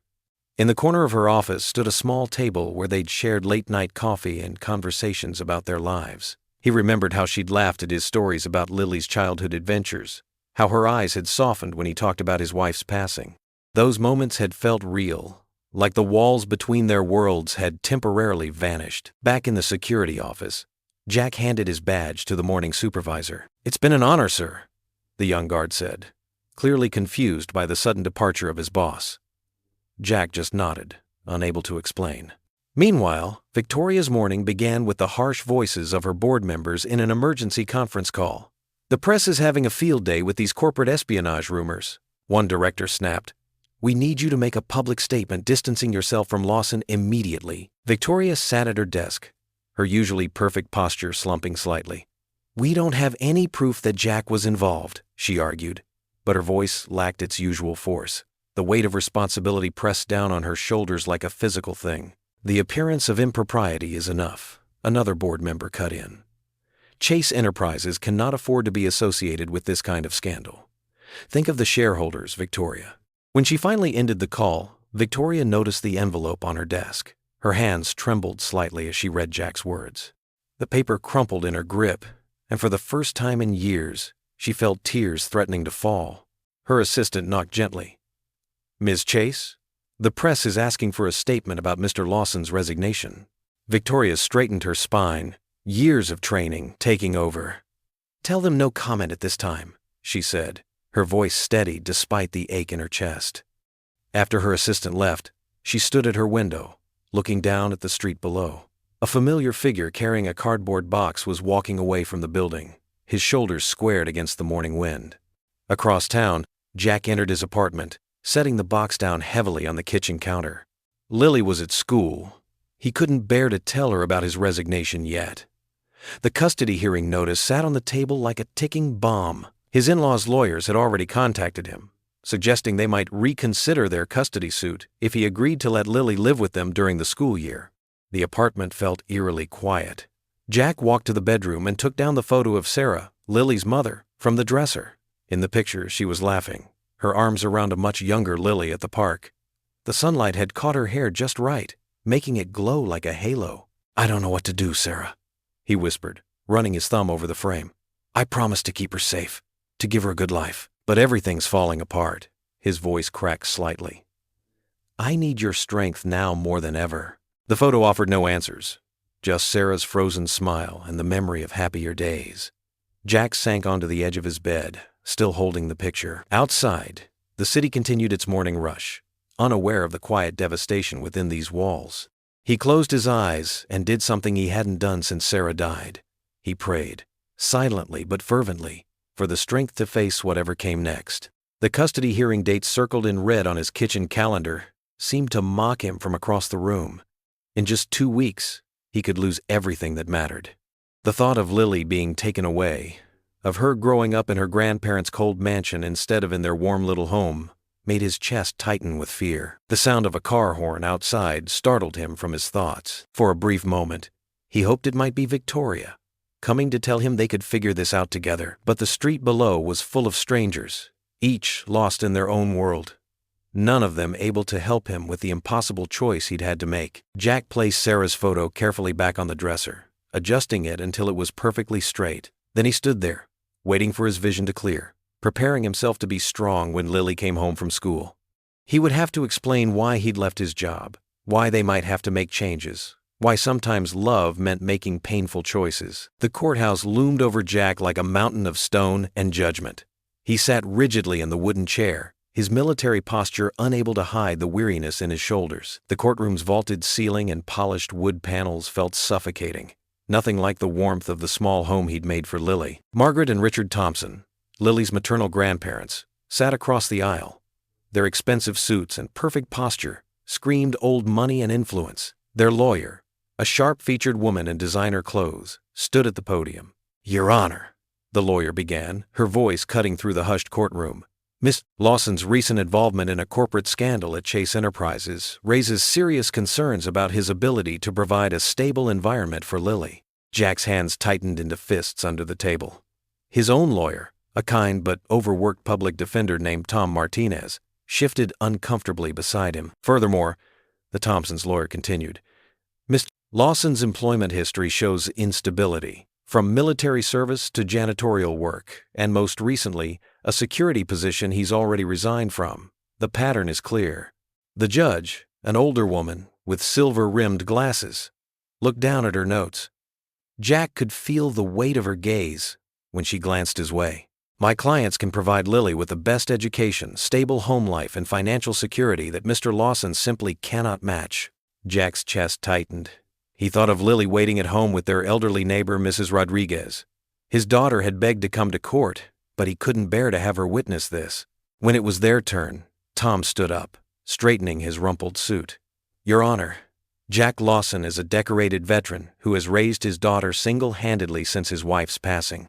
His work history shows dedication, not instability. He's taken any job necessary to provide for his child." Jack watched the judge's expression, searching for any sign of sympathy. His throat felt dry as sandpaper. "As for the alleged corporate scandal," Tom continued, "no charges have been filed, and there's no evidence linking Mr. Lawson to any wrongdoing. These are merely rumors being used to tarnish my client's character." The Thompsons' lawyer jumped up. "Your Honor, Mr. Lawson's association with Victoria Chase, CEO of Chase Enterprises, has put him at the center of a corporate espionage investigation. The media attention alone creates an unsuitable environment for a child." Jack closed his eyes briefly, Victoria's face flashing in his mind. The memory of their dance at the gala felt like it belonged to another lifetime. "Mr. Lawson," the judge addressed him directly, "would you like to speak on your own behalf?" Jack stood slowly, his voice steady despite his racing heart. "Your Honor, I love my daughter more than anything in this world. Everything I've done has been for her. I may not be able to give her fancy schools or vacation homes, but I've given her stability, love, and values." His voice cracked slightly. "I taught her to be honest, to work hard, and to never give up. She's thriving in school, has friends in our community, and is surrounded by people who care about her." The Thompsons whispered to each other, their faces stern with disapproval. "I took the security job at Chase Enterprises because I wanted to provide better for Lily. Yes, I resigned, but only to protect her from the media circus. Every decision I've made has been with her best interests at heart." The judge studied him for a long moment. "This is a complex situation that requires careful consideration. I'm not comfortable making an immediate ruling without more evidence regarding Mr. Lawson's involvement, or lack thereof, in the Chase Enterprises situation." She shuffled her papers. "I'm ordering a 2-week continuance. During this time, I want a full investigation into these allegations and a detailed home study for both parties." The gavel's sharp crack echoed through the courtroom. Jack's shoulders slumped as people began filing out. Tom patted his arm sympathetically, but Jack barely felt it. Outside the courthouse, the bright Texas sun felt like a spotlight.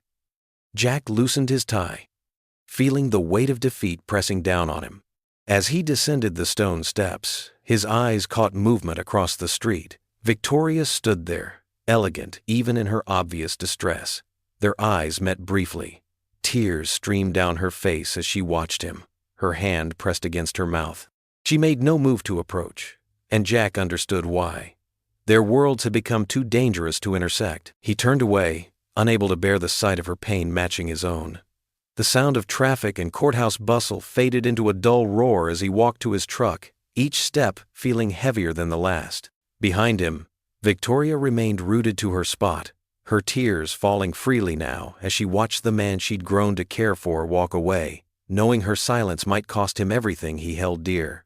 Victoria Chase stood in the Chase Enterprises boardroom, her hands steady on the polished mahogany table. Sunlight streamed through the floor-to-ceiling windows, casting long shadows across the faces of the 12 board members who sat in judgment before her. Their expressions ranged from disappointment to barely concealed anger. "Miss Chase," Richard Holbrook, the senior board member, spoke first. His silver hair caught the morning light as he leaned forward. "You cannot seriously be considering testifying for the janitor." He said the last word, as if it tasted bitter in his mouth. Victoria lifted her chin, remembering Jack's quiet dignity, his gentle way with Lily, the strength in his hands when he'd saved her life that night in the parking garage. "His name is Jack Lawson," she said clearly. "And yes, I am testifying at his custody hearing tomorrow." Margaret Wheeler, who'd been on the board longer than Victoria had been alive, clicked her tongue. "Dear, you're not thinking clearly. This man is already implicated in corporate espionage. If you associate yourself with him now—" "He saved my life," Victoria cut in. The words rang through the silent room. "While all of you were home in your mansions, he was the one who stopped that attack. And now you want me to abandon him when he needs help keeping his daughter?" "The company's reputation," another board member began, "is worth nothing if we don't stand for what's right." Victoria's voice grew stronger. "I've spent 15 years building Chase Enterprises into what it is today. I've sacrificed everything. My time, my personal life, any chance at real happiness, all for this company's success." Richard's face darkened. "And now you'll throw it all away for a man who mops floors?" Victoria felt something snap inside her, not in anger, but in revelation. A lifetime of trying to please these people, of measuring herself against their impossible standards, crumbled away. She smiled, and several board members shifted uncomfortably in their seats. "Mr. Holbrook," she said quietly, "that man who mops floors has more integrity in his calloused hands than this entire room has in all its designer suits and luxury cars." "This is unacceptable," Margaret declared, standing up. "Victoria, if you proceed with this testimony, we will have no choice but to call an emergency vote of no confidence." The threat hung in the air like smoke. Victoria looked around the room, at the faces she'd known for years, people she'd once thought of as mentors and friends. Now she saw them clearly, prisoners of their own prejudices, afraid of anything that didn't fit their narrow view of worth. "Then vote," Victoria said simply. She reached up and unpinned her elegant blazer's golden Chase Enterprises pin, a symbol of executive leadership she'd worn every day for over a decade. She placed it gently on the table. "But I want you to understand something. Jack Lawson taught me that true courage isn't about protecting your reputation or your wealth. It's about standing up for what's right, even when it costs you everything." Richard's face had turned an alarming shade of red. "This is career suicide, Victoria. Think about what you're doing." Victoria thought of Jack's face when he'd resigned, the pain in his eyes as he tried to protect her reputation at the cost of his own happiness. She thought of Lily's bright smile, so much like her father's, and how that smile might fade if she were torn away from the only parent she had left. "I am thinking," she said. "For the first time in years, I'm thinking clearly." She gathered her papers into her leather portfolio. "Call your vote, but know this. I'd rather lose this company than lose my soul." The boardroom erupted in protests and threats, but Victoria was already walking toward the door. Her heels clicked against the marble floor with each step, a rhythm of liberation. She paused at the threshold, turning back one last time. "You know what the difference is between Jack and all of you?" she asked softly. "He never once asked me for anything, but he gave me everything. He showed me what real strength looks like, what real love looks like." She closed the door behind her, leaving the board in stunned silence. Her assistant Jennifer stood up as Victoria passed her desk, concern written across her young face. "Miss Chase, are you all right?" Victoria felt lighter than she had in years. "I'm perfect, Jennifer. Cancel my meetings for the rest of the day. I have somewhere important to be." The elevator ride down to the parking garage was peaceful. Victoria watched the floor numbers tick down, remembering how she'd once measured her success by how high she could climb. Now she understood. True height wasn't about floors in a building or numbers in a bank account. It was about how tall you could stand in your own conscience. In her car, she sat for a moment, hands on the steering wheel. The engine hummed quietly as she pulled up Jack's address on her phone. She'd never been to his apartment before. It had always been him coming to her world, trying to fit into spaces that weren't made for him. Now it was her turn to step into his world. Her heart began to pound as she drove through the city streets, leaving behind the gleaming skyscrapers for modest neighborhoods with small parks and corner stores. She rehearsed what she would say to him, about how sorry she was for letting the board influence her, about how she should have stood up for him sooner, about how he'd changed her life that night in the parking garage, and every day since.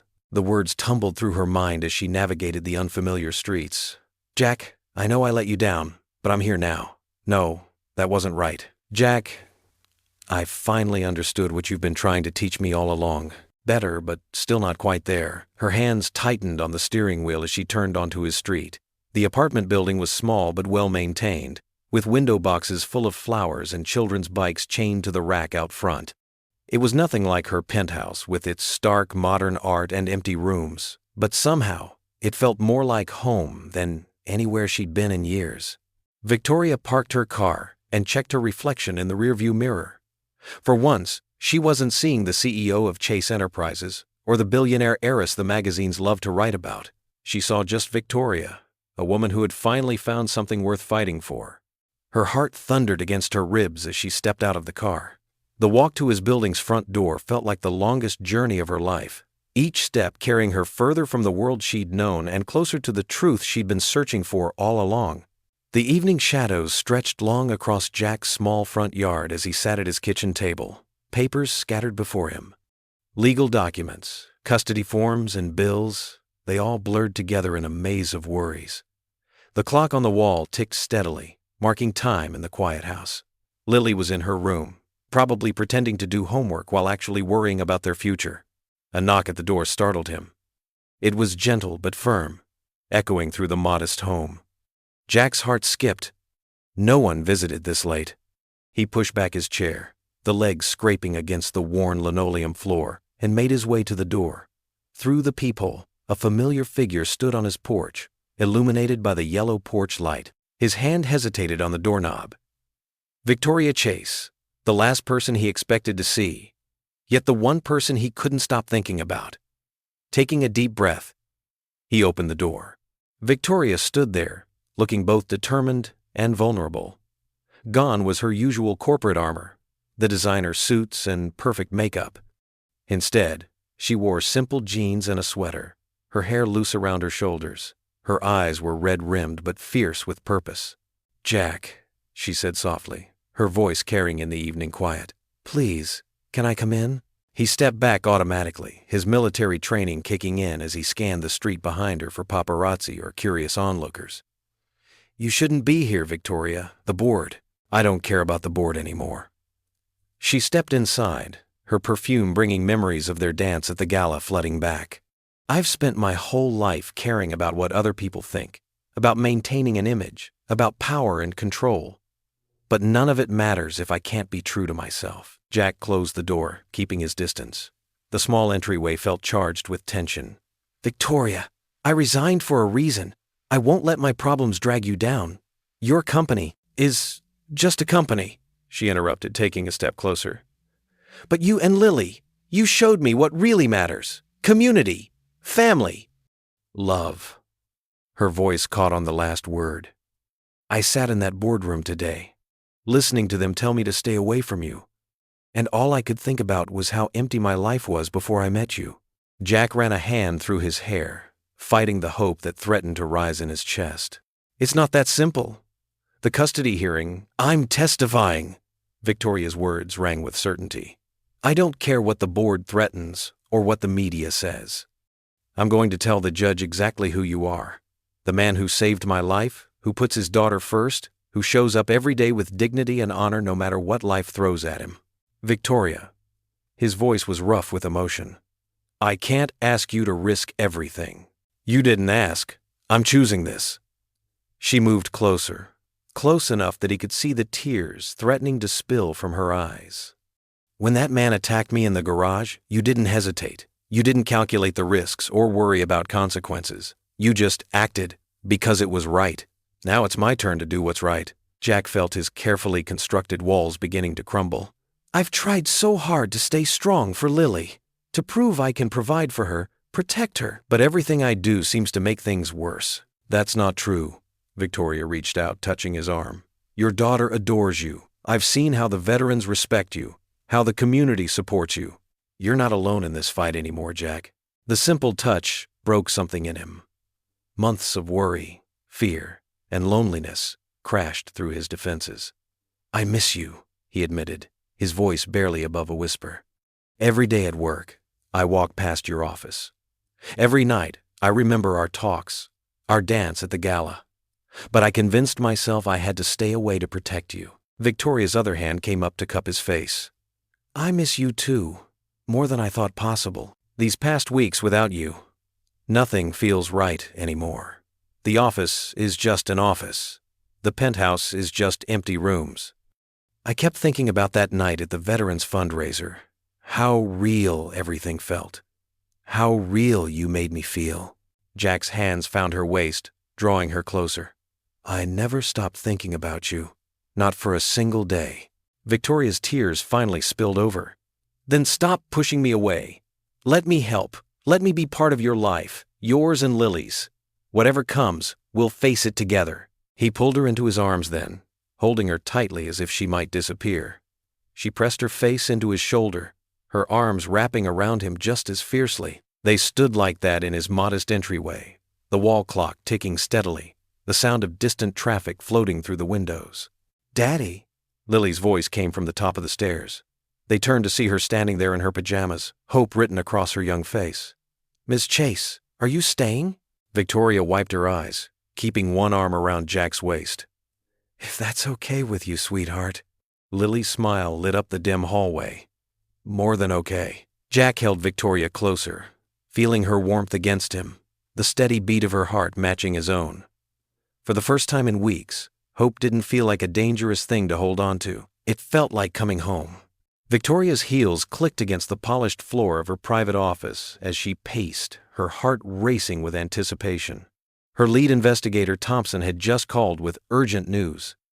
The wall of windows behind her desk showed the twinkling lights of Dallas spreading out below, but her mind was focused on only one thing: proving Jack's innocence.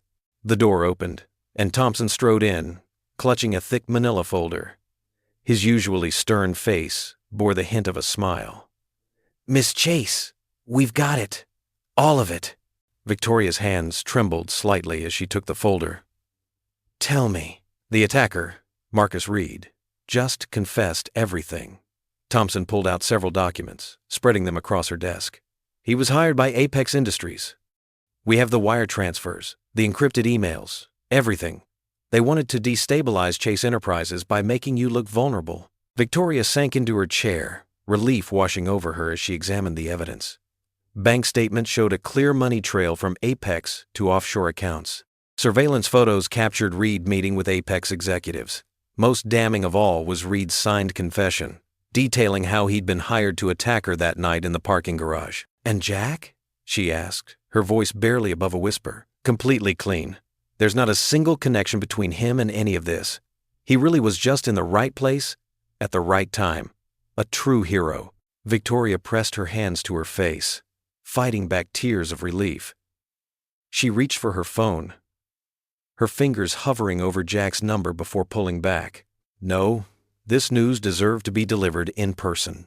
Across town, Jack sat at his kitchen table, helping Lily with her math homework. The newspaper on the counter bore yesterday's harsh headline: "Questions remain about former janitor's role in Chase Enterprise attack." He'd stopped reading the papers weeks ago, but they still found ways to hurt him. A sudden commotion outside drew their attention. Car doors slammed, and voices grew louder. Jack moved to the window, his jaw tightening at the sight of reporters gathering on his lawn. But this time, something was different. Instead of their usual predatory excitement, they seemed almost apologetic. His phone buzzed. A text from Victoria. "Turn on Channel 7 now." Lily was already reaching for the remote. The TV flickered to life, showing a press conference outside the Chase Enterprises building. Victoria stood at a podium, her posture commanding and sure. Behind her, enlarged photos and documents were being displayed on screens. "Ladies and gentlemen," Victoria's voice rang clear and strong. "Today, we have conclusive evidence that completely exonerates Jack Lawson of any wrongdoing in the attack against me. Jack sank onto the couch, Lily's hand finding his as they watched. Victoria methodically laid out the evidence: the money trails, the confession, the conspiracy by Apex Industries. With each revelation, the weight of suspicion that had crushed Jack for weeks began to lift. Jack Lawson is not just innocent, Victoria continued, her voice growing passionate. He is a hero. When he saved my life that night, he wasn't part of any scheme. He was simply a good man doing what good men do, protecting others without thought for himself. Reporters clamored with questions, but Victoria held up her hand. Mr. Lawson has suffered greatly from these false accusations. His reputation has been damaged, his daughter's stability threatened, and his integrity questioned. Today, we set the record straight. The TV screen split to show various news anchors reacting to the breaking story. Headlines began scrolling across the bottom. Hero janitor cleared of all suspicion. Apex Industries behind Chase Enterprise attack. CEO stands by defender's innocence. Outside Jack's house, the reporters were now broadcasting live, their tone completely transformed. We're outside the home of Jack Lawson, the decorated veteran whose act of bravery saved Victoria Chase's life. Mr. Lawson has been completely cleared of any wrongdoing. Lily threw her arms around her father's neck. I knew it, Daddy. I knew you'd be okay. Jack hugged her tight, his eyes fixed on the TV screen where Victoria still stood at the podium. She was looking directly into the camera now, as if she could see right into his living room. To Jack Lawson and his daughter Lily, she said softly, I am so sorry for the pain these false accusations have caused. Your courage never wavered, even when faced with losing everything. That's the mark of a true hero. The doorbell rang, and Jack opened it to find Victoria standing there, still in her press conference outfit. The reporters parted respectfully, cameras clicking softly as she walked up his front path. I thought you might want to see these in person, she said, holding out the folder of evidence. Her eyes were bright with emotion. It's over, Jack. Really over. He took the folder with steady hands, but barely glanced at it before looking back at her. Thank you, he said simply, those two words carrying the weight of everything they'd been through. Behind them, the media captured it all. The CEO and the janitor, standing together on his modest porch while headlines scrolled across screens nationwide. Hero janitor proven innocent CEO stands by his side. Lily appeared beside them, her face glowing. Does this mean we can all be friends again? Victoria laughed, the sound full of joy and relief. I think it means even more than that, sweetheart. The three of them stood together in the doorway, smiling as cameras flashed, capturing the moment when truth finally triumphed over suspicion and love proved stronger than scandal. The marble halls of the Dallas County Courthouse echoed with footsteps as people filed into the courtroom. Jack Lawson tugged at his tie, a simple blue one Lily had picked out for him that morning.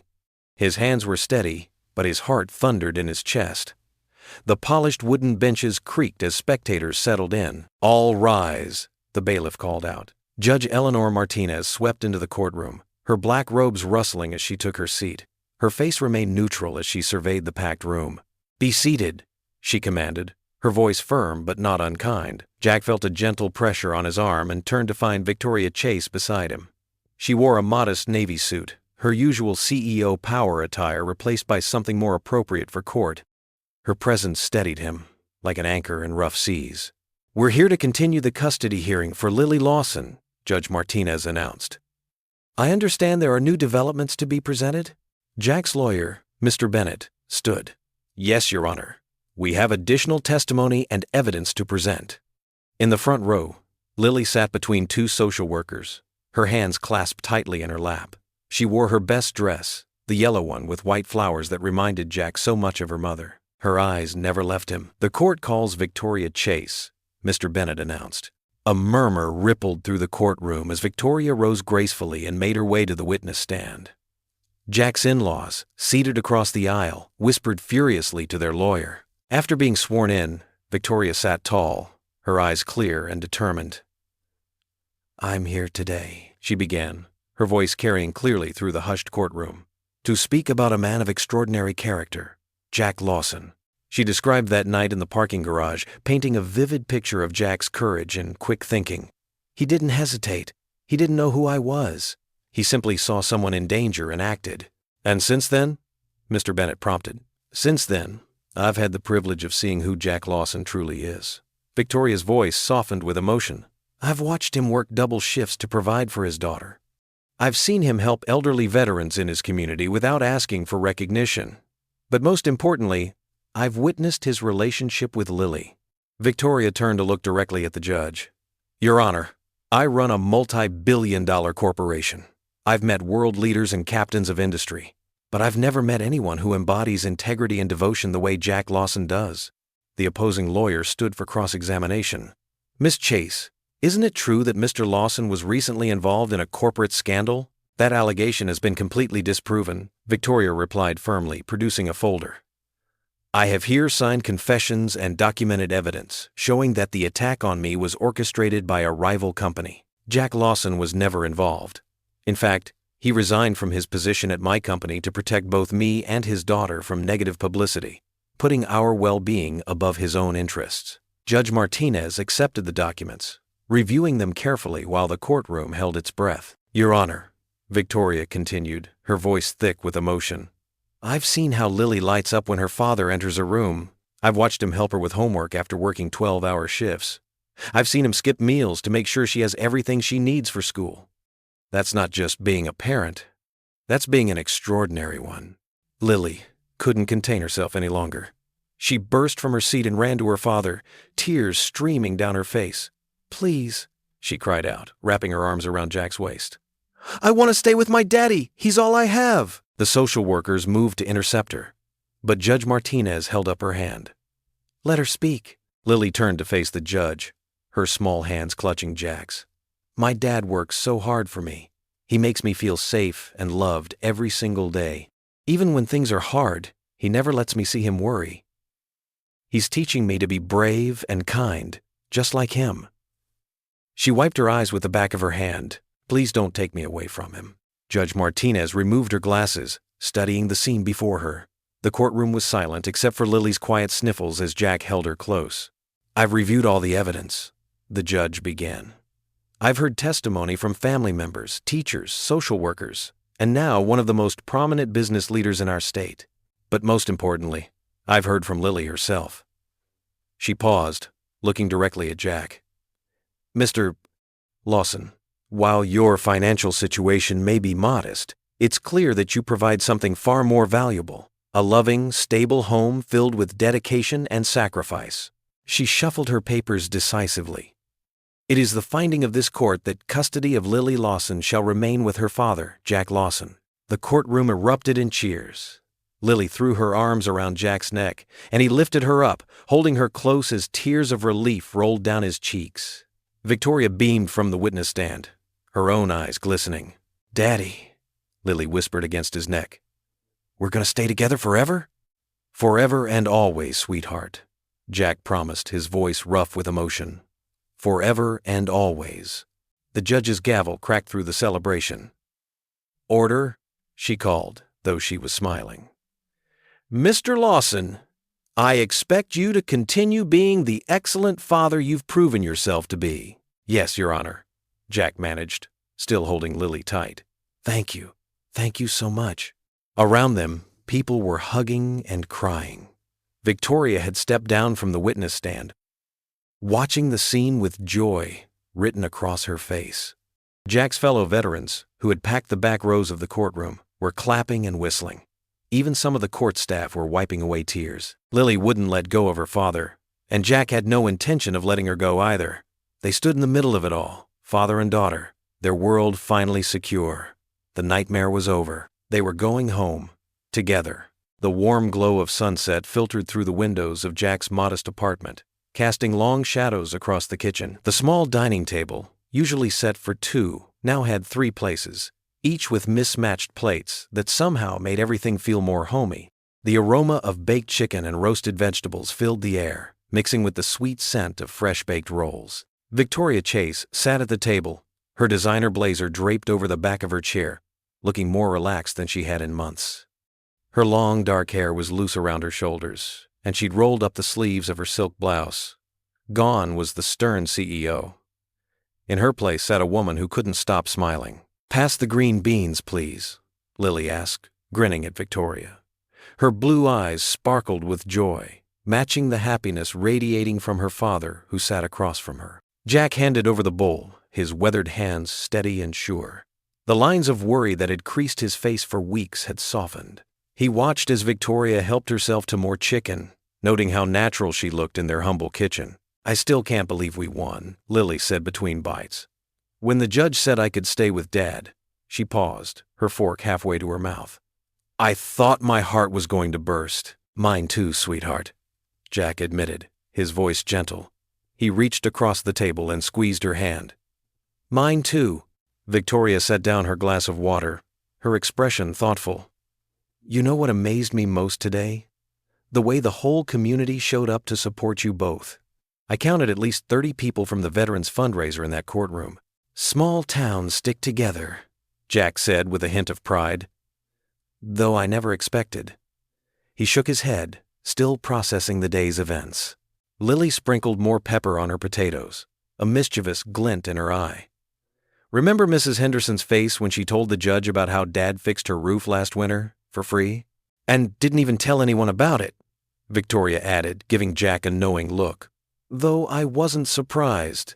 That's just who you are, Jack Lawson." A slight blush colored Jack's cheeks. He wasn't used to praise, especially not from someone like Victoria. "Just trying to be helpful," he mumbled. "Dad's terrible at taking compliments." Lily Stage whispered to Victoria, making both women laugh. The sound of their shared laughter seemed to break through something in Jack.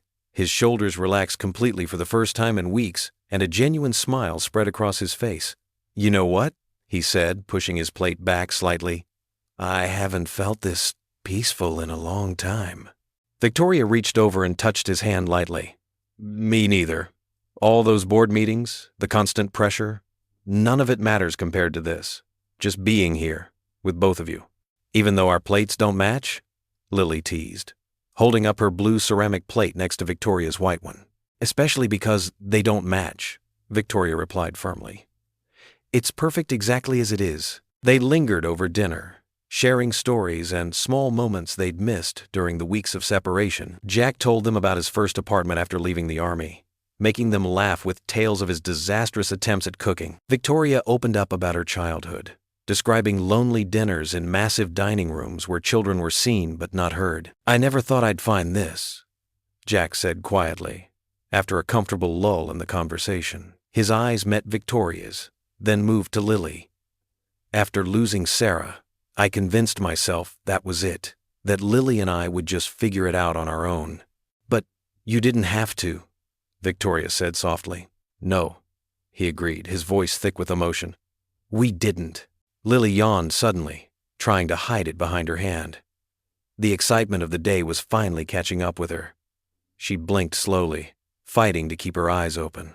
"Someone's ready for bed," Jack observed with a gentle smile. "No, I'm not," Lily protested, even as she yawned again. She had moved her chair closer to Victoria's during dinner, and now she leaned slightly against the older woman's shoulder.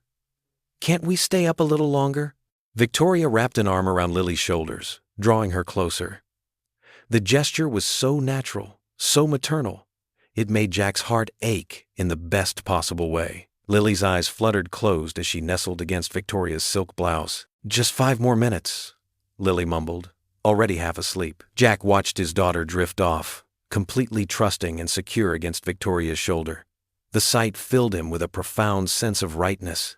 He caught Victoria's eye across the table and whispered, his voice barely audible. "She already thinks of you as family." Victoria's free hand covered her mouth, her eyes bright with unshed tears. She looked down at Lily's peaceful face, then back at Jack, unable to find words for the emotions overwhelming her.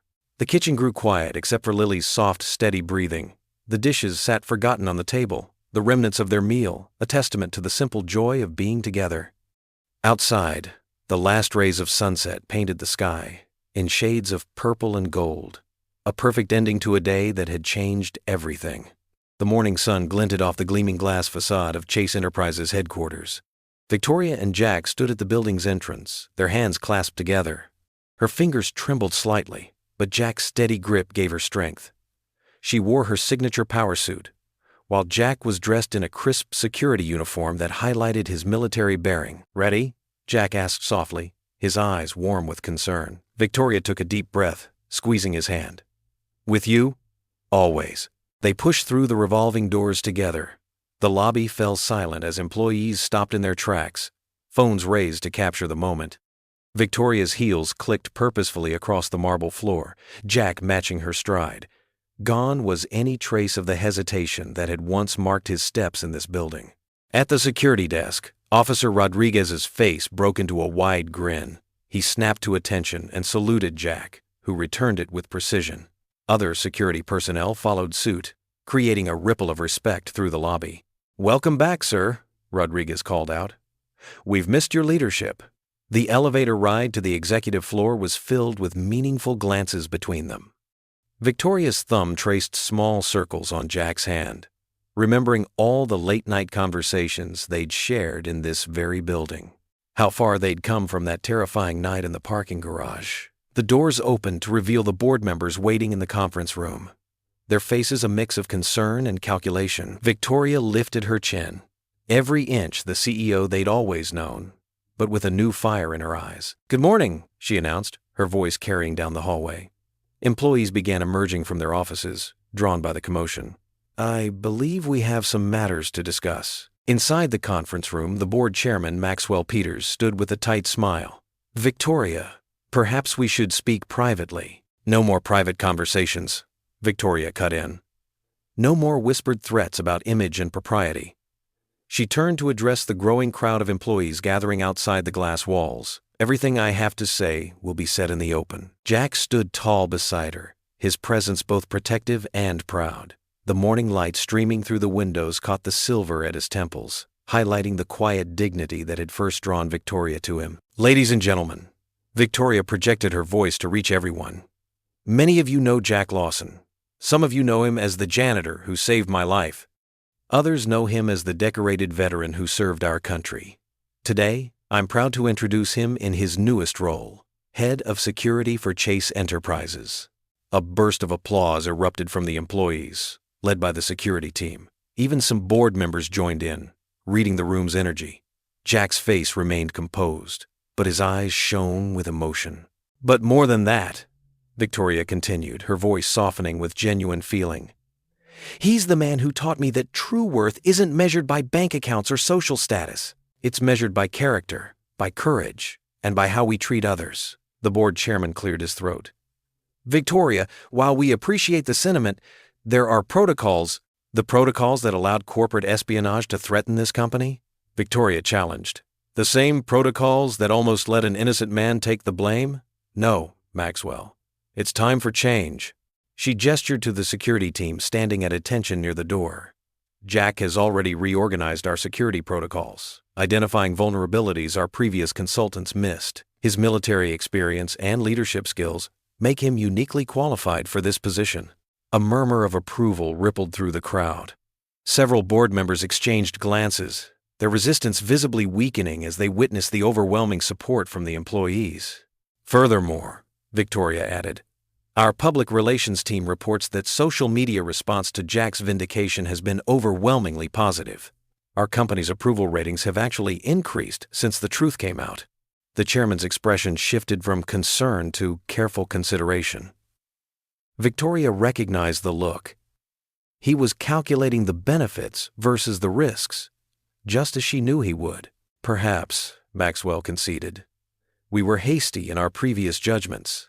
Victoria nodded graciously, but her grip on Jack's hand tightened. They'd won, but she wanted everyone to understand exactly what they were winning. "Jack," she said softly, "would you like to say a few words?" Jack stepped forward, his posture straight but his manner humble. The room fell silent, eager to hear from the man who had captured their CEO's heart and earned their respect. "Thank you," he began, his voice clear and steady. "When I first walked into this building as a janitor, I was just trying to provide for my daughter. I never expected to find a new purpose here. Or," he glanced at Victoria with a soft smile, "a new chance at love." The employees sighed appreciatively, while even the most stoic board members shifted in their seats. "In the military, we learned that honor isn't about rank or privilege. It's about doing what's right, even when it's hard. It's about standing up for others, even when it costs you something. He paused, looking around the room. Every person in this building, from the cleaning staff to the CEO, deserves to be treated with respect. Because true strength isn't about power over others. It's about lifting each other up. Victoria watched as his words landed, seeing heads nod in agreement. The security team stood straighter, pride evident in their bearing. Even the younger employees were leaning forward, caught up in Jack's quiet authority. "I'm grateful for this opportunity," Jack continued, "not just to protect this company and its people, but to show that faith in each other, resilience in the face of challenges, and staying true to our principles are what really matter. These are the values that build not just successful companies, but strong communities." The applause started slowly, then built to a thunderous level. Victoria saw tears in some eyes, determination in others. Jack had done more than win them over. He had inspired them. The board chairman stood, extending his hand to Jack. "Welcome aboard, Mr. Lawson," officially this time. The Sunday morning sun painted golden streaks across the quiet streets of Millers Creek, Texas. Jack's old pickup truck rumbled down Main Street, passing familiar storefronts that hadn't changed in decades. Victoria sat in the passenger seat, her designer dress a stark contrast to the weathered leather interior. In the back, Lily bounced excitedly, pointing out landmarks from her father's stories. "And that's where Dad used to get ice cream after baseball practice," Lily exclaimed, pressing her face against the window. "Can we go there later?" Jack chuckled, catching Victoria's eye. "Some things never change. Old Joe still makes the best chocolate malts in 3 counties. Victoria smoothed her dress nervously. She'd traded her usual power suits for something simpler today, but she still felt overdressed. "Are you sure they won't mind me being here? You're family now," Jack said softly, reaching over to squeeze her hand.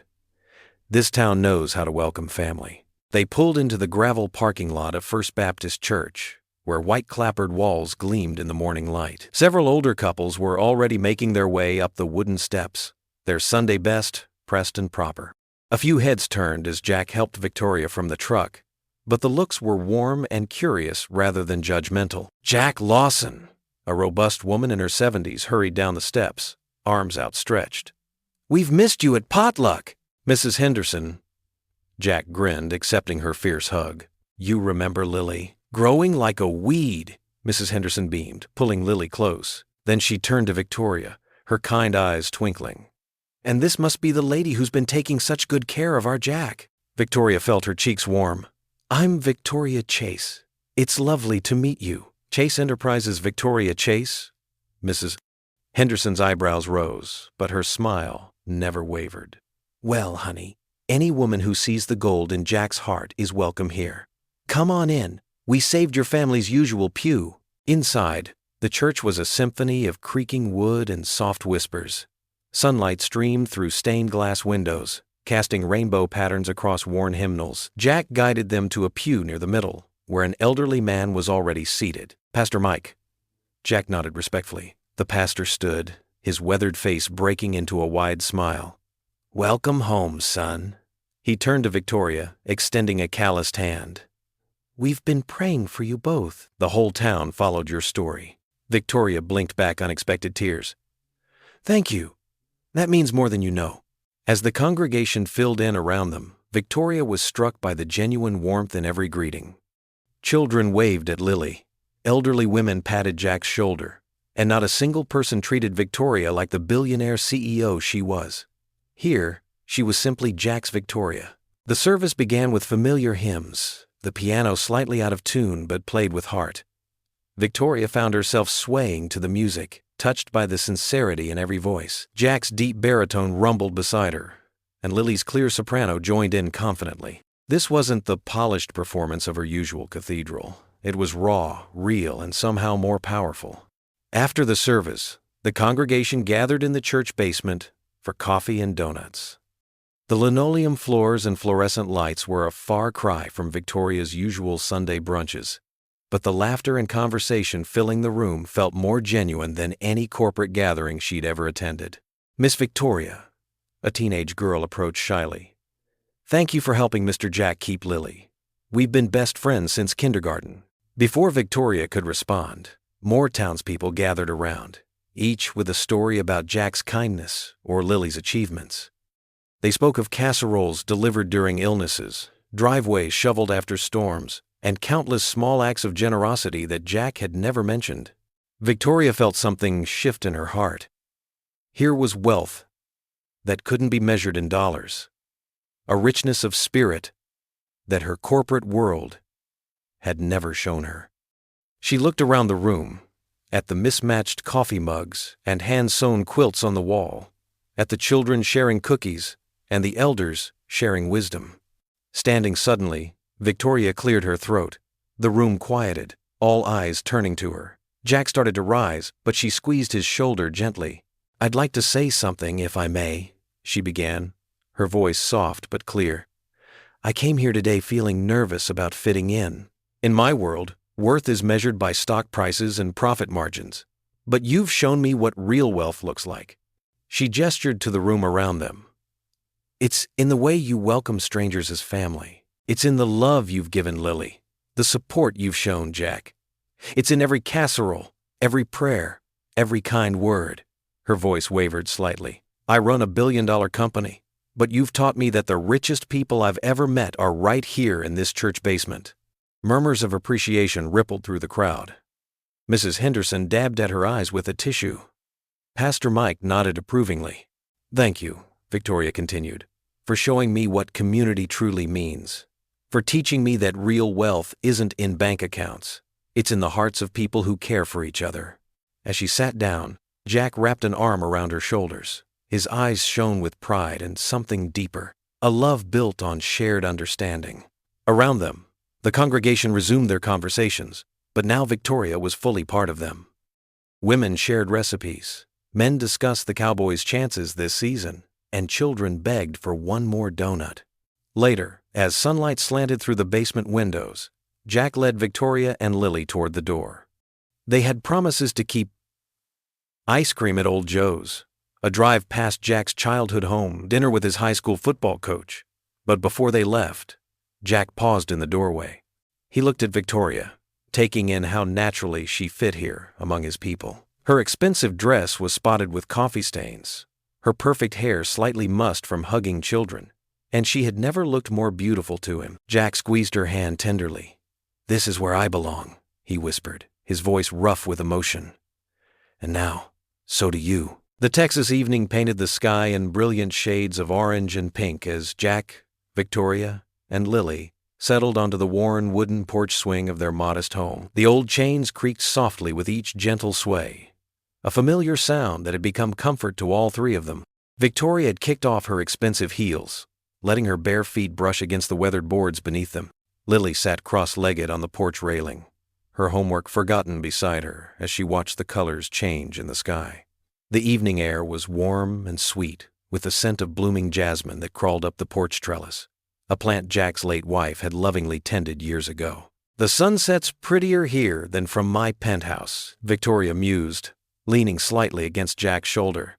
"I never thought I'd say this, but I don't miss those million-dollar views anymore." Jack smiled, his eyes crinkling at the corners. "Something about watching it from ground level makes it feel more real, doesn't it?" Lily nodded enthusiastically. "Plus, we can hear the crickets here, and sometimes owls." As if on cue, a chorus of crickets began their evening symphony from the nearby flower beds. Victoria closed her eyes, drinking in the peaceful moment. Her perfectly manicured hands, once only familiar with signing contracts and directing board meetings, now rested comfortably on the worn fabric of her casual sundress. The transformation in her life over the past months still amazed her. Jack watched her profile in the fading light, his heart full to bursting. This powerful woman who had stepped down from her corporate throne to stand beside him in court, who read bedtime stories to Lily, who laughed at his terrible jokes. She had changed everything. "You know," he said softly, his voice rough with emotion, "I never thought I'd find this again." Victoria opened her eyes, turning to meet his gaze. "Find what?" "This feeling." Jack shifted slightly, facing her more directly. "After Sarah died, I thought that part of my life was over. I focused everything on being there for Lily, on just getting through each day." Lily watched them intently, her young face wise beyond her years. She held her breath, sensing the importance of the moment. "But then you crashed into my life," Jack continued, a slight smile playing at his lips. "Or rather, I crashed into yours that night in the parking garage." Victoria's eyes glistened in the dying light. "You saved my life that night. Maybe." Jack reached for her hand, his calloused fingers intertwining with her smooth ones. "But you've been saving mine ever since." Victoria won. He paused, gathering his courage. "I love you.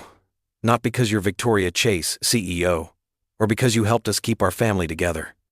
I love you because you're the woman who brings me coffee during night shifts, who laughs at Lily's science jokes, who sees me, really sees me, not as the janitor or the security chief, but just as me." Lily clasped her hands together, barely containing her excitement as she watched Victoria's eyes fill with tears. "Jack," Victoria's voice trembled slightly, "that night you saved me. I thought I was just meeting my hero. I had no idea I was meeting the love of my life." She squeezed his hand tightly. "I've fallen more in love with you every day since then. With your quiet strength, your unwavering integrity, the way you love Lily with your whole heart. I love you, Jack Lawson. I love our small-town life, our little family, all of it." Jack cupped her face gently with his free hand, his thumb brushing away a tear that had escaped down her cheek. Slowly, he leaned forward and kissed her, soft and sweet and full of promise. Lily couldn't contain herself any longer. She burst into delighted applause, startling them apart. "Finally!" she exclaimed, bouncing on her perch. "I've been waiting forever for you two to say it." Jack and Victoria laughed, their faces flushed with happiness and mild embarrassment. Lily hopped down from her railing and squeezed between them on the swing, wrapping an arm around each of them. Above them, the first stars began to twinkle in the deepening twilight. Victoria rested her head against Jack's shoulder, her arm still around Lily. "You saved me once, Jack," she whispered. "But really, you've saved me every day since." The three of them sat there, wrapped in a tight embrace, their hearts beating in harmony under the emerging stars. The cricket chorus swelled around them, nature's own celebration of their newly declared love, their hard-won happiness, their precious family bond. What would you do if you were in their place? Comment your answer below, and let's see how you'd rewrite the ending. If you enjoyed the story of Jack Lawson, I handpicked the next story that you will enjoy. Please don't miss this one. Click here to watch it.